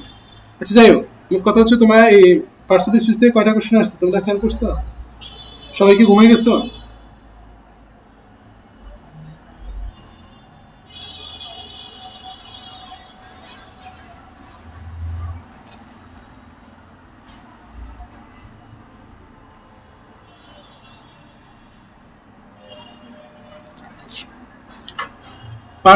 পার্টস অফ স্পিচ থেকে তোমার কোশ্চেন আসছে এই পর্যন্ত 3টা, আমরা ওই 3টা পাইছি। মানে পার্টস অফ স্পিচ খুব বেশি গুরুত্বপূর্ণ। তোমার 15টার মধ্যে যদি 3টা একটা টপিক থেকে আসে, তাহলে ওই টপিক কি পরিমাণ পড়তে হবে, ঠিক আছে। আচ্ছা, তো কোন গ্যাসদের ব্যাপন হার সমান? ব্যাপন হার সমান জন্য কি করতে হবে, মানে কি বের করতে হবে? ধরো আণবিক ভর সমান হইতে হবে। আণবিক ভর কার কোন দুইটার সমান? N2 14×28, কার্বন মনোক্সাইড, কার্বন হচ্ছে 12, এটা হচ্ছে 16, 28 শেষ। এই দুটো যেহেতু ভর সমান, ব্যবহার সমান। পটাশিয়াম পাইরো অ্যান্টিমনির দ্বারা কোনটা আয়ন শনাক্ত করে? আয়ন শনাক্তকরণের মধ্যে ডিরেক্টলি হুবহু আছে, ডিরেক্টলি আছে, হুবহু আছে, ঠিক আছে। ওকে, বর্ণান্ধ বাবা এবং স্বাভাবিক দৃষ্টি মায়ের কন্যা স্বাভাবিক দৃষ্টির হওয়ার সম্ভাবনা। এখন দেখো এগুলো অনেকে পারে না, আমি জিনিসগুলো একটু তোমাদের ক্লিয়ার করে দিই। কিছু কিছু ক্ষেত্রে আমি বেসিক কনসেপ্ট আলোচনা করতেছি আসলে কিভাবে পড়া উচিত সেটা বোঝানোর জন্য। বর্ণান্ধ বাবা, এখন বাবা বর্ণান্ধ, তো বর্ণান্ধের জন্য আমরা কি ধরলাম? বর্ণান্ধের জন্য আমরা ধরতেছি হচ্ছে যে ক্যাপিটাল সি, ক্যাপিটাল সি ধরতেছি আমরা, এটাই ধরতে হবে, এটা এরকম না। বর্ণান্ধ বাবা ধরলাম। আর হচ্ছে স্বাভাবিক দৃষ্টির মা, তাহলে স্বাভাবিক দৃষ্টি হচ্ছে দুইটাই স্মল সি দিলাম। হ্যাঁ, দুইটাই স্মল সি দিলাম। এখন এগুলোর মধ্যে আমরা ক্রসিং করতেছি, তাহলে এটা ক্রসিং করলে একটা হবে ক্যাপিটাল সি আর একটা হবে স্মল সি, ঠিক আছে? আর এটার সাথে এটার সাথে ক্রসিং করলে এটা হবে একটা ক্যাপিটাল সি, একটা হবে স্মল সি। তারপর ওয়াই এর সাথে এটা ক্লাসিফিকেশন করলে এটা কি হবে? এটা হবে স্মল সি ওয়াই, এটাও স্বাভাবিক।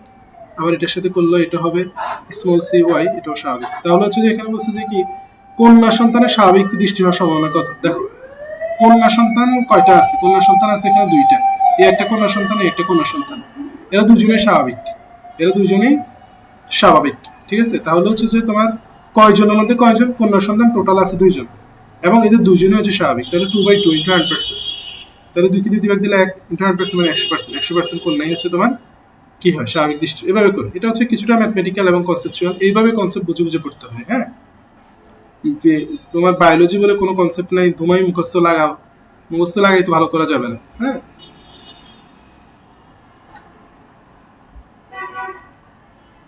হুম।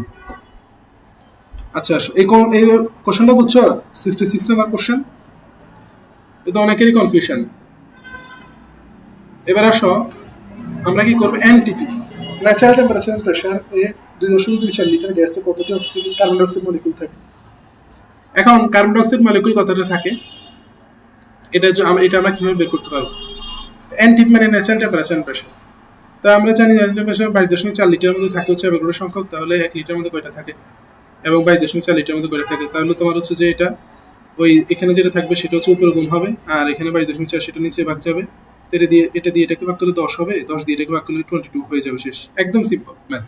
তোমার অবশ্য ম্যাথে নর্মালি কি হয়, স্টুডেন্টরা হচ্ছে ম্যাথ ভয়েই হচ্ছে যে আর করার চেষ্টাই করে না, ঠিক আছে?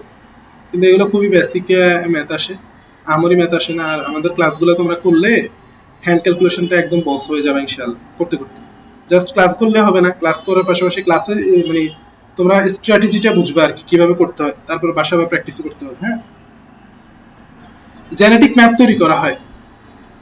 হ্যাঁ, জেনেটিক ম্যাপ তৈরি করা হয়। তাহলে জেনেটিক ম্যাপ তৈরি করা হয় কিভাবে? ক্রসিং ওভারের শতকরা হার থেকে। এটা ক্রসিং ওভারে যে তোমার আছে, গুরুত্ব আছে, সেখানের মধ্যে খুব সুন্দরভাবে আছে। তাহলে ক্রসিং ওভারের গুরুত্ব, মাইটোসিসের গুরুত্ব, মিয়োসিসের গুরুত্ব, এগুলো খুব ভালো করে পড়তে হবে। কার্বোহাইড্রেটের গুরুত্ব, আমাদের টিচার একটা কথা বলতো, খুব ভালো লাগছে আমার, আমি এটা প্রায়ই বলি, অফলাইনেও বলি অনলাইনেও বলি। সেটা কি? সেটা হচ্ছে যে স্যার বলছে যে উদ্ভিদ বিজ্ঞান এবং প্রাণী বিজ্ঞানের মধ্যে যত কিছুর গুরুত্ব আছে এটা পরীক্ষার জন্য গুরুত্বপূর্ণ, যত কিছুর গুরুত্ব আছে সেটা পরীক্ষার জন্য গুরুত্বপূর্ণ, ঠিক আছে? কার্বোহাইড্রেটের গুরুত্ব, প্রোটিনের গুরুত্ব, ফ্যাটের গুরুত্ব, মাইটোকন্ড্রিয়ার গুরুত্ব, সালোকসংশ্লেষণের গুরুত্ব, শ্বসনের গুরুত্ব, যত কিছু আছে, যত কিছুর গুরুত্ব আছে সেটা আবার পরীক্ষার জন্য গুরুত্বপূর্ণ। হ্যাঁ, এটা মেডিকেল অ্যাডমিশন টেস্ট বলো, এইচএসসি বলো, যে পরীক্ষায় বলো। হ্যাঁ, বরফ গঠনে একটি অক্সিজেন পরমাণু কয়টি হাইড্রোজেন পরমাণু সংযুক্ত থাকে? এটা হচ্ছে 2টি হাইড্রোজেন পরমাণু। অনেকে জিনিসটা পারে নাই, ওই 4টি দাগাই দিচ্ছে। বরফের গঠন হচ্ছে যে আলাদা গঠন, এখানে চিত্র আছে। হ্যাঁ, এই একটা পানির মলিকুল আর একটা পানির মলিকুলের সাথে 2টা বন্ধন আছে, 2টা হাইড্রোজেন বন্ধন। হ্যাঁ, এরকম করে একটা অক্সিজেন, এই অক্সিজেনটার সাথে মিলিয়ে তোমার গঠন একটা অক্সিজেন দুইটার সাথে এরকম করে করে দুইটা, একটা অক্সিজেন পরমাণু কয়টি হাইড্রোজেন বন্ধন হবে একটা অক্সিজেনের সাথে? এখানে পুরাটা বলে না, একটা অক্সিজেন পরমাণু কয়টি হাইড্রোজেনের সাথে যুক্ত থাকে? প্রতিটা অক্সিজেন পরমাণু 2টা হাইড্রোজেনের সাথে যুক্ত থাকে, এটাই 2টা হাইড্রোজেন বন্ধন গঠন করে। হ্যাঁ, টোটাল হচ্ছে 4টা বিদ্যমান থাকে আর, কিন্তু অক্সিজেনের কথা বললে 2টা, এটা অনেকে বোঝে নাই। তো হচ্ছে যে 4টা দাগাই দিয়ে চলে আসছে। তো এখন এইটাই আবার একটা দেখো, এটা তুমি কিভাবে মানে পারতো? ধরো তুমি হচ্ছে যে ভিতরে এগুলো নিয়ে তেমন একটা আলোচনা নাই, কিন্তু তুমি হচ্ছে যে যদি ওই চ্যাপ্টার শেষে এমসিকিউ যেগুলো আছে হাজার স্যার বইতে, সেখানে কোশ্চেনটা আছে, সেটা তুমি যদি একটু বুঝে সলভ করো। দেখো তোমরা যারা সেকেন্ড টাইমের আছো আমি জানি তোমরা ধুমাই হচ্ছে যে অনুশীলনী কোশ্চেনগুলো মুখস্থ করে চলে গেছো, কিন্তু পরীক্ষার হলে গিয়ে পারছো? আমাকে বলো তো, পরীক্ষার হলে গিয়ে পারছো? পারো নাই। পারলে তো আর তোমার রেজাল্ট খারাপ হইতো না। সমস্যা নেই, আমি তোমাদের ওই ব্যর্থতাকে মনে করে দিচ্ছি না, জাস্ট সবসময় একটা জিনিস মনে রাখো, প্রিন্সিপাল হচ্ছে যে তোমার ব্যর্থতা থেকে তুমি শিক্ষা নিবে, শিক্ষা নিয়ে যাতে সেম ভুলগুলো বারবার না হয়, দ্বিতীয়বার যাতে সেম ভুল না হয়, এটার জন্য মনে করে দিচ্ছি। তো এখন তোমায় কি করতে হবে? এবার হচ্ছে যে কনসেপ্ট বুঝে সুন্দরভাবে হচ্ছে যে তোমার প্রত্যেকটা চ্যাপ্টার শেষে যে এমসিকিউ আছে সেগুলো সলভ করতে হবে। আমরা কিছু ফ্রি ক্লাস দিব ইনশাআল্লাহ, সেটার কিছু তোমার চ্যাপ্টারের এমসিকিউ সলভের ফ্রি ক্লাস থাকবে আমাদের ইউটিউব চ্যানেলে, লাইভে আমি ক্লাস দিব ইনশাআল্লাহ, তোমরা সেগুলোতে অ্যাটেন্ড করবা। সেগুলো অ্যাটেন্ড করলে পড়ার একটা কৌশল পেয়ে যাবে। যাদের আমাদের ব্যাচে যুক্ত থাকবা তারা হচ্ছে যে ফুল সবকিছু চ্যাপ্টারের সবগুলো চ্যাপ্টারে হচ্ছে যে এমসিকিউ গুলো সলভ ক্লাস পাবা। হ্যাঁ, সেখানে আমরা কনসেপ্ট সহ ক্লিয়ার করবো যে কিভাবে কোশ্চেনটা আসছে, কোন কনসেপ্ট থেকে এটা সলভ করছে সেটা। কোন সূত্রের উপর ভিত্তি করে আমরা হচ্ছে যে তাপীয় ইঞ্জিন এবং রেফ্রিজারেটর তৈরি করা হয়? হ্যাঁ, এটা একদম সহজ, সবাই জানে দ্বিতীয় সূত্র থেকে। আর শূন্যতম সূত্র থেকে কি তৈরি করা হয় বলো তো? তোমাদের জন্য কোশ্চেন, শূন্যতম সূত্রের উপর ভিত্তি করে কি তৈরি করা হয়? তোমাদের জন্য কোশ্চেন, শূন্যতম সূত্রের উপর ভিত্তি করে কি তৈরি করা হয়? শূন্যতম সূত্রের উপর ভিত্তি করে, এটা তোমাদের সবার জন্য কোশ্চেন যারা ক্লাসে আছে। শৈবালের বিষয় কোনটি সঠিক? ছত্রাক থেকে একটা আসছে, শৈবাল থেকে একটা না আসলে হবে? তাহলে শৈবাল ছাত্র থেকে দুইটা কোশ্চেন চলে আসছে একটা চ্যাপ্টার থেকে। হচ্ছে লৌহ শৈবাল হচ্ছে কোরাল প্রাচীর তৈরি করে। বিভিন্ন শৈবাল নিয়ে কাজগুলো আছে, লাইকেনে দেখবে যে বৈশিষ্ট্য আছে, কাজ আছে সেখান থেকে। তারপর হচ্ছে এখানে রঞ্জক নিয়ে আসছে, তারপর কমজোর বাস্তবায়ন করে। মানে মোট কথা হচ্ছে শৈবালের A to Z থরলি যেতে হবে, শৈবালের বৈশিষ্ট্যগুলো পড়তে হবে, বিভিন্ন প্রকার শৈবালের কাজ গঠন এগুলো পড়তে হবে, এগুলো পড়লে পারা যাবে। আচ্ছা, 72 নাম্বার যে কোশ্চেনটা আছে সেটা হচ্ছে তোমার বাংলাদেশের জীবনে কত সাল পর্যন্ত? এই টাইপের কোশ্চেনটা আসবে না, যদিও তখন আসছিল। আবার হচ্ছে পট পরিবর্তন হওয়ার পসিবিলিটিও কম, যদি হয় তখন আসবে আর কি। তো এখন তোমার হচ্ছে যে অসমতা আত্মজীবনী, এটা হচ্ছে 1955 সাল পর্যন্ত আসছে। এটা বাংলাতেও তোমাদের ছিল, বঙ্গবন্ধু নিয়ে যে একটা গল্প আছে সেখানে। একটি সবুজ তরঙ্গ এক মাধ্যম মাধ্যমে প্রবেশ করলে কি কি পরিবর্তন? একদম বেসিক তথ্য, এটা তোমরা যারা মোটামুটি বুঝে পড়ো তাদের হচ্ছে জানার কথা। তরঙ্গ দৈর্ঘ্যটা চেঞ্জ হয়ে যায়, বেগ চেঞ্জ হয়ে যায়, আরগুলো ঠিক থাকে, হ্যাঁ, কম্পাঙ্ক অপরিবর্তিত থাকে, অন্যগুলো হচ্ছে যে মানে চেঞ্জ হয় না। চুজ দ্য কারেক্ট সেন্টেন্স, কোনটা কারেক্ট সেটা। I do not need furniture. Furniture যেহেতু আনকাউন্টেবল নাউন, তাই এটার পর্বে কাউন্টেবল ডিটারমিনার যেগুলো আছে সেগুলো বসবে না, ফিউ সাম এগুলো বসবে না, জাস্ট হচ্ছে I do not need furniture, শেষ। ঢাকা গেট কি নির্মাণ করেন? এটাও তোমার একদম বেসিক কোশ্চেন, এটা হচ্ছে তোমার ওই পূর্বাংলা ইতিহাস থেকে আসছে, পূর্বাংলা ইতিহাস থেকে অলরেডি দুটো কোশ্চেন আসছে। তো এটা তোমার হচ্ছে ফেমাস ফেমাস জিনিস, ঢাকা গেট। তারপর তোমার হচ্ছে যে ওই বর্ধমান হাউস টাউস, এরকম বেশি স্পেশাল কোশ্চেন যেগুলো, এগুলো কে তৈরি করছে, কোথায় তৈরি করছে, এই জিনিসগুলো পরীক্ষা আসে। হ্যাঁ, ওই তোমার বিভিন্ন স্পেশাল যে মানে শাহী মসজিদ টসজিদ আছে, ষাট গম্বুজ মসজিদ কোথায় অবস্থিত, কে তৈরি করছে, এই জিনিসগুলো পরীক্ষা আসে। শব্দ তরঙ্গকে বায়ুত পরিবেশ সমর্থন করা যায় না, কারণ এই ধরনের তরঙ্গ কি ধরনের তরঙ্গ? অনুদৈর্ঘ্য তরঙ্গ, অনুদৈর্ঘ্য তরঙ্গে তুমি কিভাবে সমর্থন করবে? ঠিক আছে, এটা। তাই গ্লাইকোজেনের বিষয়ে কোনটি সঠিক? গ্লাইকোজেন হচ্ছে পেশির কাজে শক্তি যোগায়। হ্যাঁ, জমা থাকে পেশিতে, জমা থাকে কিছু লিভারে, জমা থাকে কিছু লিভারে, সরি। তো গ্লাইকোজেন কিছু পেশিতে জমা থাকে, কিছু লিভারে জমা থাকে। লিভারে যেগুলো জমা থাকে সেগুলো মেনলি কি কাজ করে? সেগুলো হচ্ছে গ্লুকোজের মাত্রা কমে গেলে সেগুলো ভেঙে গ্লুকোজে পরিণত হয়, তখন গ্লুকোজগুলো হচ্ছে যে তোমার মানে আমাদের রক্তের মধ্যে গ্লুকোজের অপটিমাম লেভেল বা নর্মাল লেভেল যেটা সেটা মেনটেন করে। আর তোমার পেশিতে যেগুলো সঞ্চিত থাকে সেগুলো মেনলি শক্তি যোগান দেয় আর কি। হ্যাঁ, এরপর আসো ব্যাকটেরিয়ার কোষঝিলির বৈশিষ্ট্য কোনটা? তো ব্যাকটেরিয়ার কোষঝিলি হচ্ছে যে এটা দ্রবীভূত পথে যাতায়াত নিয়ন্ত্রণ করে। এটা হচ্ছে যে তোমার কোষঝিলি যে বৈশিষ্ট্যগুলো আছে সেগুলো পড়লেই চলবে, এখানে অলরেডি ডিরেক্টলি বলে দিয়েছে বৈশিষ্ট্য কোনটা। ঠিক আছে, তো বৈশিষ্ট্য এগুলো অনেক ধরনের এনজাইম থাকে এগুলোর মধ্যে। এটা কোষপ্রাচীর বাইরে আসছে অবশ্যই না, এটা কোষপ্রাচীর বাইরে আসছে না, কোষপ্রাচীর ভিতরে আসছে, এই জিনিসগুলো আর কি। তাহলে বেসিক যে ইনফোগুলো আছে সেগুলো কোষঝিলি যে কোনো জিনিসের বৈশিষ্ট্য তোমাকে পড়তে হবে।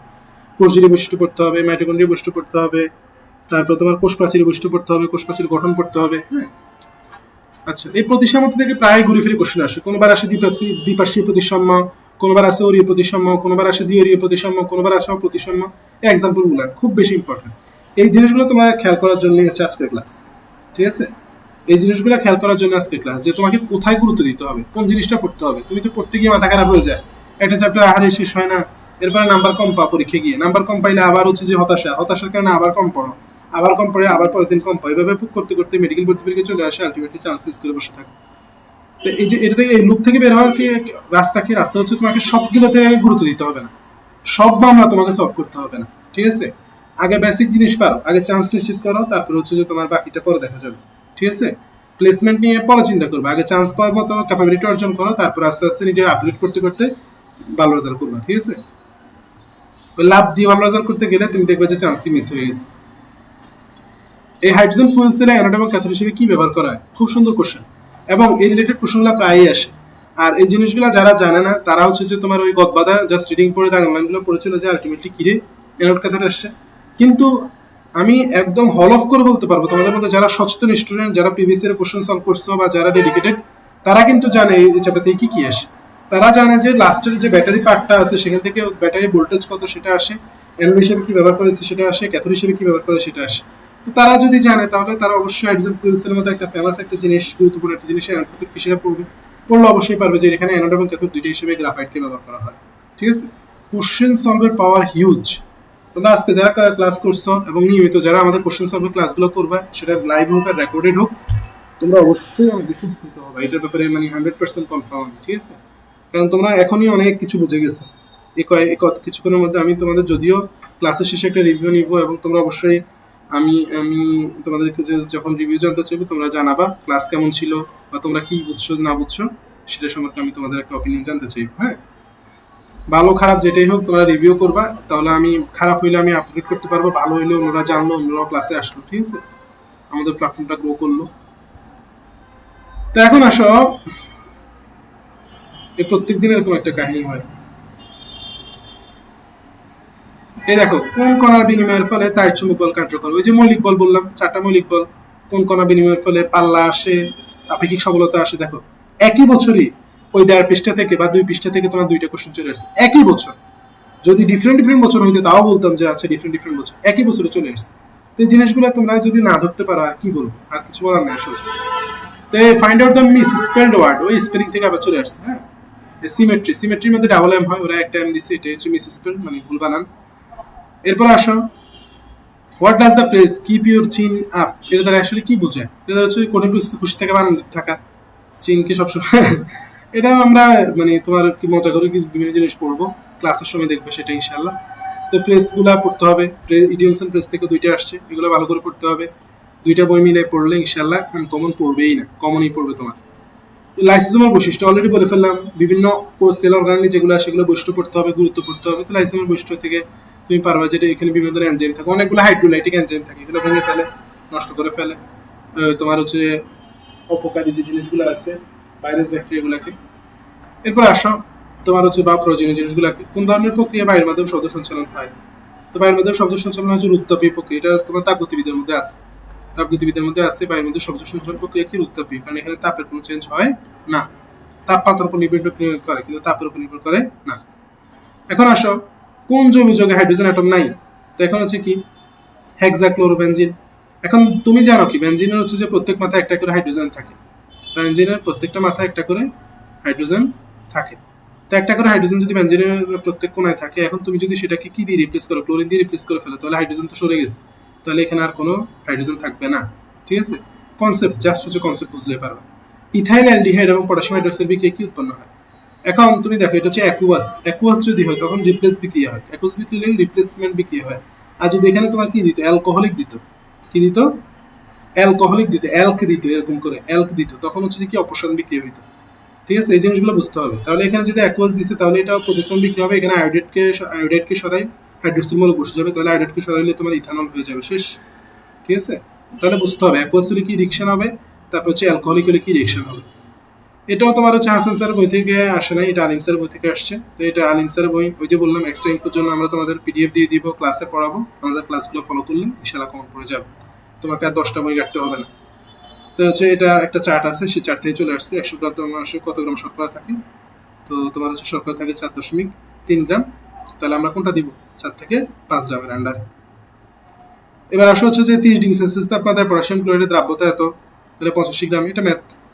তাহলে তোমার হচ্ছে যে 37.2 গ্রাম থাকে 100 গ্রাম পানিতে, তাহলে 85 গ্রাম কতটুকুর মধ্যে থাকে, এবার ক্যালকুলেট করে বের করে ফেলছে, শেষ। এই হ্যান্ড ক্যালকুলেশনগুলো আমরা শিখাবো ক্লাসে, এখন আমরা লেন্দি হয়ে যাবে সেজন্য, আবার আমাদের পারপাস হয়ে ক্লাসের এটা না, সেটার জন্য। তাহলে তোমার দ্রাব্যতা দেখে 2টা ম্যাথ আসছে, তাহলে দ্রাব্যতা গুণফল, এই রিলেটেড ম্যাথগুলো তোমরা ভালো করে করে ফেলবা। তারপরে তোমার হচ্ছে যে ওই যে রাসায়নিক পরিবর্তন আছে সেই চ্যাপ্টারে যে ছোটখাটো ম্যাথ আছে, কেপিকেসি নির্ণয়ের ম্যাথ, সেগুলো ভালো করে পড়ে ফেলবা, পিএইচ এর ম্যাথগুলো ভালো করে করে ফেলবা, শেষ। পরিমাণের মধ্যে ছোটখাটো ম্যাথ যেগুলো আছে সেগুলো করে ফেলবা, তাহলে তোমাকে আর কে আটকায় বলো? রসায়ন থেকে তো মিনিমাম 5 থেকে 7টা মানে ম্যাথের টাইপের এমসিকিউ আসবেই। এই আর্থ্রোপোডা পড়বে প্রধান রেচন অঙ্ক, ওই বললাম মালপিজিনালিক রেচন অঙ্ক পড়তে হবে, শ্বসন অঙ্ক পড়তে হবে, হ্যাঁ, খাদ্য পড়তে হবে, তারপরে হচ্ছে তোমার স্পেশাল যে জিনিসগুলো আছে সেগুলো পড়তে হবে, সেগুলো পড়লেই পারবে।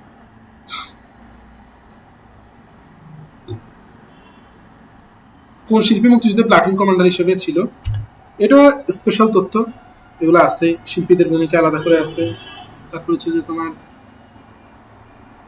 মুক্তি বাহিনীর ভূমিকা, সাংবাদিকদের ভূমিকা, এই জিনিসগুলো আলাদা আলাদা করে আছে, ঠিক আছে? তো এখানের মধ্যে এটা আছে, এটা তোমার কমন জিনিস, আনকমন কোনো জিনিস না। এরপরে তোমার হচ্ছে সেলসিয়াস ফারেনহাইটের একই মান পাওয়া, যেটা বইতে লিখে আছে, বইয়ের একটা উদাহরণ থেকে চলে আসছে ইসেক স্যারের। -40°C। তোমরা এটাও জানবা যে কোন তাপমাত্রায় কেলভিন এবং ফারেনহাইট স্কেল সমান হয়, সেগুলো আমরা ক্লাসে বলে দিব, লিখেও দিব। আচ্ছা, এরপরে আসলে মানুষের কান সবচেয়ে মৃদু যে শব্দ শুনতে পায় তার তীব্রতা কত? 10/12, এটা থেকে শুরু হয়। সবচেয়ে মৃদু হচ্ছে এটা 10/12 ওয়াট মি 10/2। এটা আমি তোমাদের জিজ্ঞেস করছি মানে গতকাল, যে তীব্রতার হচ্ছে যে মাত্রা কি। যারা আমাদের টেলিগ্রাম গ্রুপে অ্যাক্টিভ তারা জানো। হ্যাঁ, যারা রেকর্ড ক্লাস দেখবা তাদের জন্য আমি ডিসক্রিপশনে আমাদের টেলিগ্রাম চ্যানেল যেটা আছে সেটা লিঙ্ক দিয়ে দিব, আমাদের মূল ফেসবুক গ্রুপ যেটা আছে সেটা লিঙ্ক দিয়ে দিব, তোমরা সেখানে জয়েন হয়ে যাবে। হ্যাঁ, সেখানে অনেক ভ্যালু পাবা, তোমরা মাস্ট জয়েন করবে। তাহলে একটি বস্তুর ভরবেগ দ্বিগুণ করা হলে গতিশক্তি কত গুণ হবে? দেখো, ভরবেগের সাথে গতিশক্তির সম্পর্ক কি? গতিশক্তি প্রপোর্শনাল হচ্ছে ভরবেগের বর্গের সমানুপাতিক। তাহলে এটাকে দ্বিগুণ করলে 2² 4 গুণ হয়ে যাবে। ঠিক আছে, এটা থেকে ঘুরে ফিরে কতবার যে ম্যাথ আসে, কত ডিজাইনের ম্যাথ আসে একটা সূত্র থেকে। হ্যাঁ, তীব্র অ্যাসিড এবং মৃদু খাদ্য ট্যাটিসের মধ্যে উপযুক্ত কোনটা? এটাতে মিথেল আছে। এটা অনেকগুলো দেখবে, এই নির্দেশকগুলো পড়তে হবে। যদি দুইটাই সবল হয় তাহলে প্রায় সবগুলোই কার্যকর, আর একটা সবল একটা দুর্বল হলে তোমার হচ্ছে যে পিএইচ এর উপর ডিপেন্ড করে। হ্যাঁ, তাহলে এগুলো পড়তে হবে। নির্দেশকগুলো নিয়ে খুব ভালো করে পড়তে হবে, কোন নির্দেশক কোন রেঞ্জের মধ্যে কার্যকর সেটা ভালো করে পড়তে হবে, তাহলে এই জিনিসগুলো পাবে। কোনটি যোজনী এবং যার মান দুইটাই শূন্য? এটা কোনটা শূন্য হবে? ওই যে শূন্য গ্রুপ একটা আছে না, 18 নম্বর গ্রুপ, যেগুলো নিষ্ক্রিয়, সেগুলো হচ্ছে যোজনী এবং যার মান দুইটাই শূন্য হয়। হ্যাঁ, তারপরে নিউক্লিয় চুল্লিতে এগুলো ভালো করে পড়তে হবে, বিভিন্ন গ্রুপের বৈশিষ্ট্যগুলো পড়তে হবে। বিভিন্ন গ্রুপে 1 নম্বর গ্রুপ, 2 নম্বর গ্রুপ, 16, 17, 18, 19 এগুলো হচ্ছে গ্রুপের সবগুলা মৌল সম্পর্কে জানতে হবে। তারপরে টুকটাক যেগুলো একটু ফেমাস সেগুলো হচ্ছে স্পেশাল যে কোয়ালিটি আছে সেগুলো সম্পর্কে জানতে হবে। এগুলো মৌলের পর্যাবৃত্ত ধর্মের মধ্যে পেয়ে যাবে, মৌলের পর্যাবৃত্ত ধর্মের যে চ্যাপ্টার আছে সেটার মধ্যে পেয়ে যাবে। তারপরে তোমার নিউক্লিয় চুল্লিতে ক্যাডমিয়াম দণ্ড ব্যবহার করা হয় কেন? কিছু নিউট্রন শোষণের জন্য। ক্যাডমিয়াম ধরনের নিউট্রনগুলো এটাও বইতে সুন্দরভাবে আছে, পারমাণবিক চুল্লি, নিউক্লিয় চুল্লি, ওই যে শেষের দিকে ফিজিক্সের ব্যাপারের মধ্যে আছে। ঠিক আছে, ক্যাডমিয়াম ধরনের কেন ব্যবহার করা হয় সুন্দরভাবে বইতেই আছে, ওই লাইনগুলো পড়লেই চলবে। হ্যাঁ, জাস্ট দাগানো লাইন পড়ে কিন্তু তোমরা বেশি ভালো করতে পারবে না, এটা আমি তোমাদের বলি। ঠিক আছে, দাগানো লাইনের পাশাপাশি ধরো যে চ্যাপ্টার তুমি কখনোই পড়ো না, সেই চ্যাপ্টার তোমার উচিত হবে যে পুরাটা একবার পড়ে ফেলা, তারপরে দাগানো লাইন পড়া, তাহলে ভালো করতে পারবে। তারপর জীবদেহে বিভিন্ন প্রকার লিপিডের ভূমিকা। তো লিপিড হচ্ছে যে উদ্ভিদে বর্ণ সৃষ্টি করে, এটা গুরুত্বপূর্ণ। আর এলডিএল তো হৃদরোগের ঝুঁকি কমায় না, উল্টা আরো বাড়ায়। ঠিক আছে, তারপরে তাহলে এটা কিভাবে পারবা? ওই যে অলরেডি বলে ফেললাম, লিপিডের বৈশিষ্ট্য পড়তে হবে, গুরুত্ব পড়তে হবে, এটা গুরুত্ব থেকে চলে আসছে। হ্যাঁ, কোন যৌগটি জলীয় সোডিয়াম হাইড্রোক্সাইডের সাথে বিক্রিয়া করে না? তাহলে হচ্ছে জলীয় সোডিয়ামের সাথে বিক্রিয়া করে না কারা? তোমার হচ্ছে অ্যালকোহল যেগুলো আছে, যেমন এখানে ইথানল। তোমার হচ্ছে অন্য যেগুলো আছে অ্যাসিড যেগুলো আছে, ফেনল, ফেনল অ্যাসিডিক তোমরা জানো। তারপর হচ্ছে প্রোপানোয়িক অ্যাসিড, বেনজোয়িক অ্যাসিড, সবগুলো অ্যাসিড ক্ষারের সাথে বিক্রিয়া করবে না কে? ইথানলটা। হ্যাঁ, বেসিক কনসেপ্ট। তারপর নিচের কোনটি রোধ শোষক ঋণাত্মক? এটা উল্টা করে আসছে আর কি একটু। এটা হচ্ছে তোমার অর্ধপরিবাহীগুলো রোধ শোষক ঋণাত্মক হয়, তাহলে তোমাকে যে এসোস্ত্রী যে কোনটি অর্ধপরিবাহী সেটা হচ্ছে সিলিকন, তোমরা জানো সিলিকন, জার্মেনিয়াম, এগুলা এখান থেকে চলে আসছে আর কি। হ্যাঁ, তো এই হচ্ছে আমাদের পুরো 100টা কোশ্চেন সলভের ক্লাস। তোমাদের আমি ফেসবুকে এবং হচ্ছে যে তোমার টেলিগ্রামে তোমাদের অপিনিয়ন জানতে চাইবো, ক্লাস কেমন ছিল, তোমরা কি বুঝছো আজকে ক্লাস থেকে। হ্যাঁ, তো তোমরা হচ্ছে রেসপন্স করবা এবং হচ্ছে নিয়মিত ক্লাসে থাকবা। আমি হচ্ছে যে তোমাদের যেটা বললাম শুরুতে, যারা ছিল না তাদের জন্য আবার বলি, আমরা হচ্ছে তোমার এই কোশ্চেন সলভের ক্লাসগুলো ফ্রি করে নিব, যাতে হচ্ছে তোমরা বুঝো কোশ্চেন কীভাবে অ্যানালাইসিস করতে হবে, কোনটা কীভাবে করতে হবে, আর অ্যানাউন্সমেন্টের শেষের দিকে এসে তোমাদের বলি, যারা শুরু থেকে ছিল তারা অনেকেই জানো আমাদের হচ্ছে যে দর্শন একটা প্রাইভেট ব্যাচ আছে, সেকেন্ড টাইমের জন্য ডেডিকেটেড। কারণ ফার্স্ট টাইমেরা এখন এইচএসসি প্রিপারেশন নিচ্ছে, তাদের জন্য আলাদা ব্যাচ আসবে। সেকেন্ড টাইমের জন্য আমাদের হচ্ছে যে দর্শন একটা ব্যাচ আছে, সেখানে কিস্তিতে পেমেন্ট করে এনরোল করতে পারবা। সেটার কোর্স ফি এখন তোমার হচ্ছে 4000 টাকা ডিসকাউন্ট চলতেছে। 4000 টাকা ডিসকাউন্টে সেটার কোর্স ফি হচ্ছে তোমার 7500 টাকা। তো 7500 টাকার মধ্যে আমি প্রথম দিন কিস্তি ব্যবস্থা করছি, আরও একটু বেশি সমস্যা, সেজন্য কিস্তিতে 2500 টাকা করে একটা কিস্তিতে তুমি পেমেন্ট করে এনরোল করতে পারবা। তো 2500 টাকা তোমার হচ্ছে যে পেমেন্ট করে তোমরা ক্লাস শুরু করতে পারবো। অলরেডি ক্লাস চলতেছে, এটাও পেড বেসের ক্লাস ছিল, তোমাদের সবার সুবিধার্থে হচ্ছে যে এটা ফ্রি করে দিচ্ছি। অন্য কোশ্চেন সলভের ক্লাসগুলো ফ্রি থাকবে, সেটা আর কি। তো আমার সাথে এই নাম্বারে যোগাযোগ করতে পারো, যোগাযোগ করে তোমরা এনরোল করতে পারো আর কি। হ্যাঁ, এটা আমার পার্সোনাল নাম্বার, এখানে হোয়াটসঅ্যাপে বা টেলিগ্রামে নক দিতে পারো, নক দিয়ে যোগাযোগ করে তোমরা এনরোল করতে পারো যারা আগ্রহী আর কি। হ্যাঁ, যারা চাও বেসিক কনসেপ্ট ক্লিয়ার করে সুন্দরভাবে বোঝায় প্রিপারেশন নিতে, তাদের জন্য।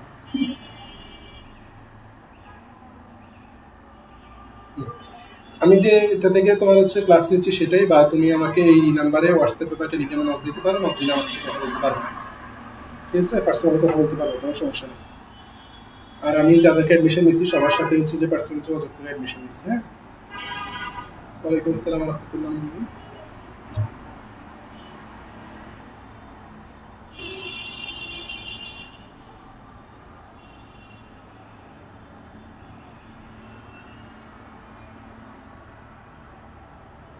ওকে, আল্লাহ হাফেজ।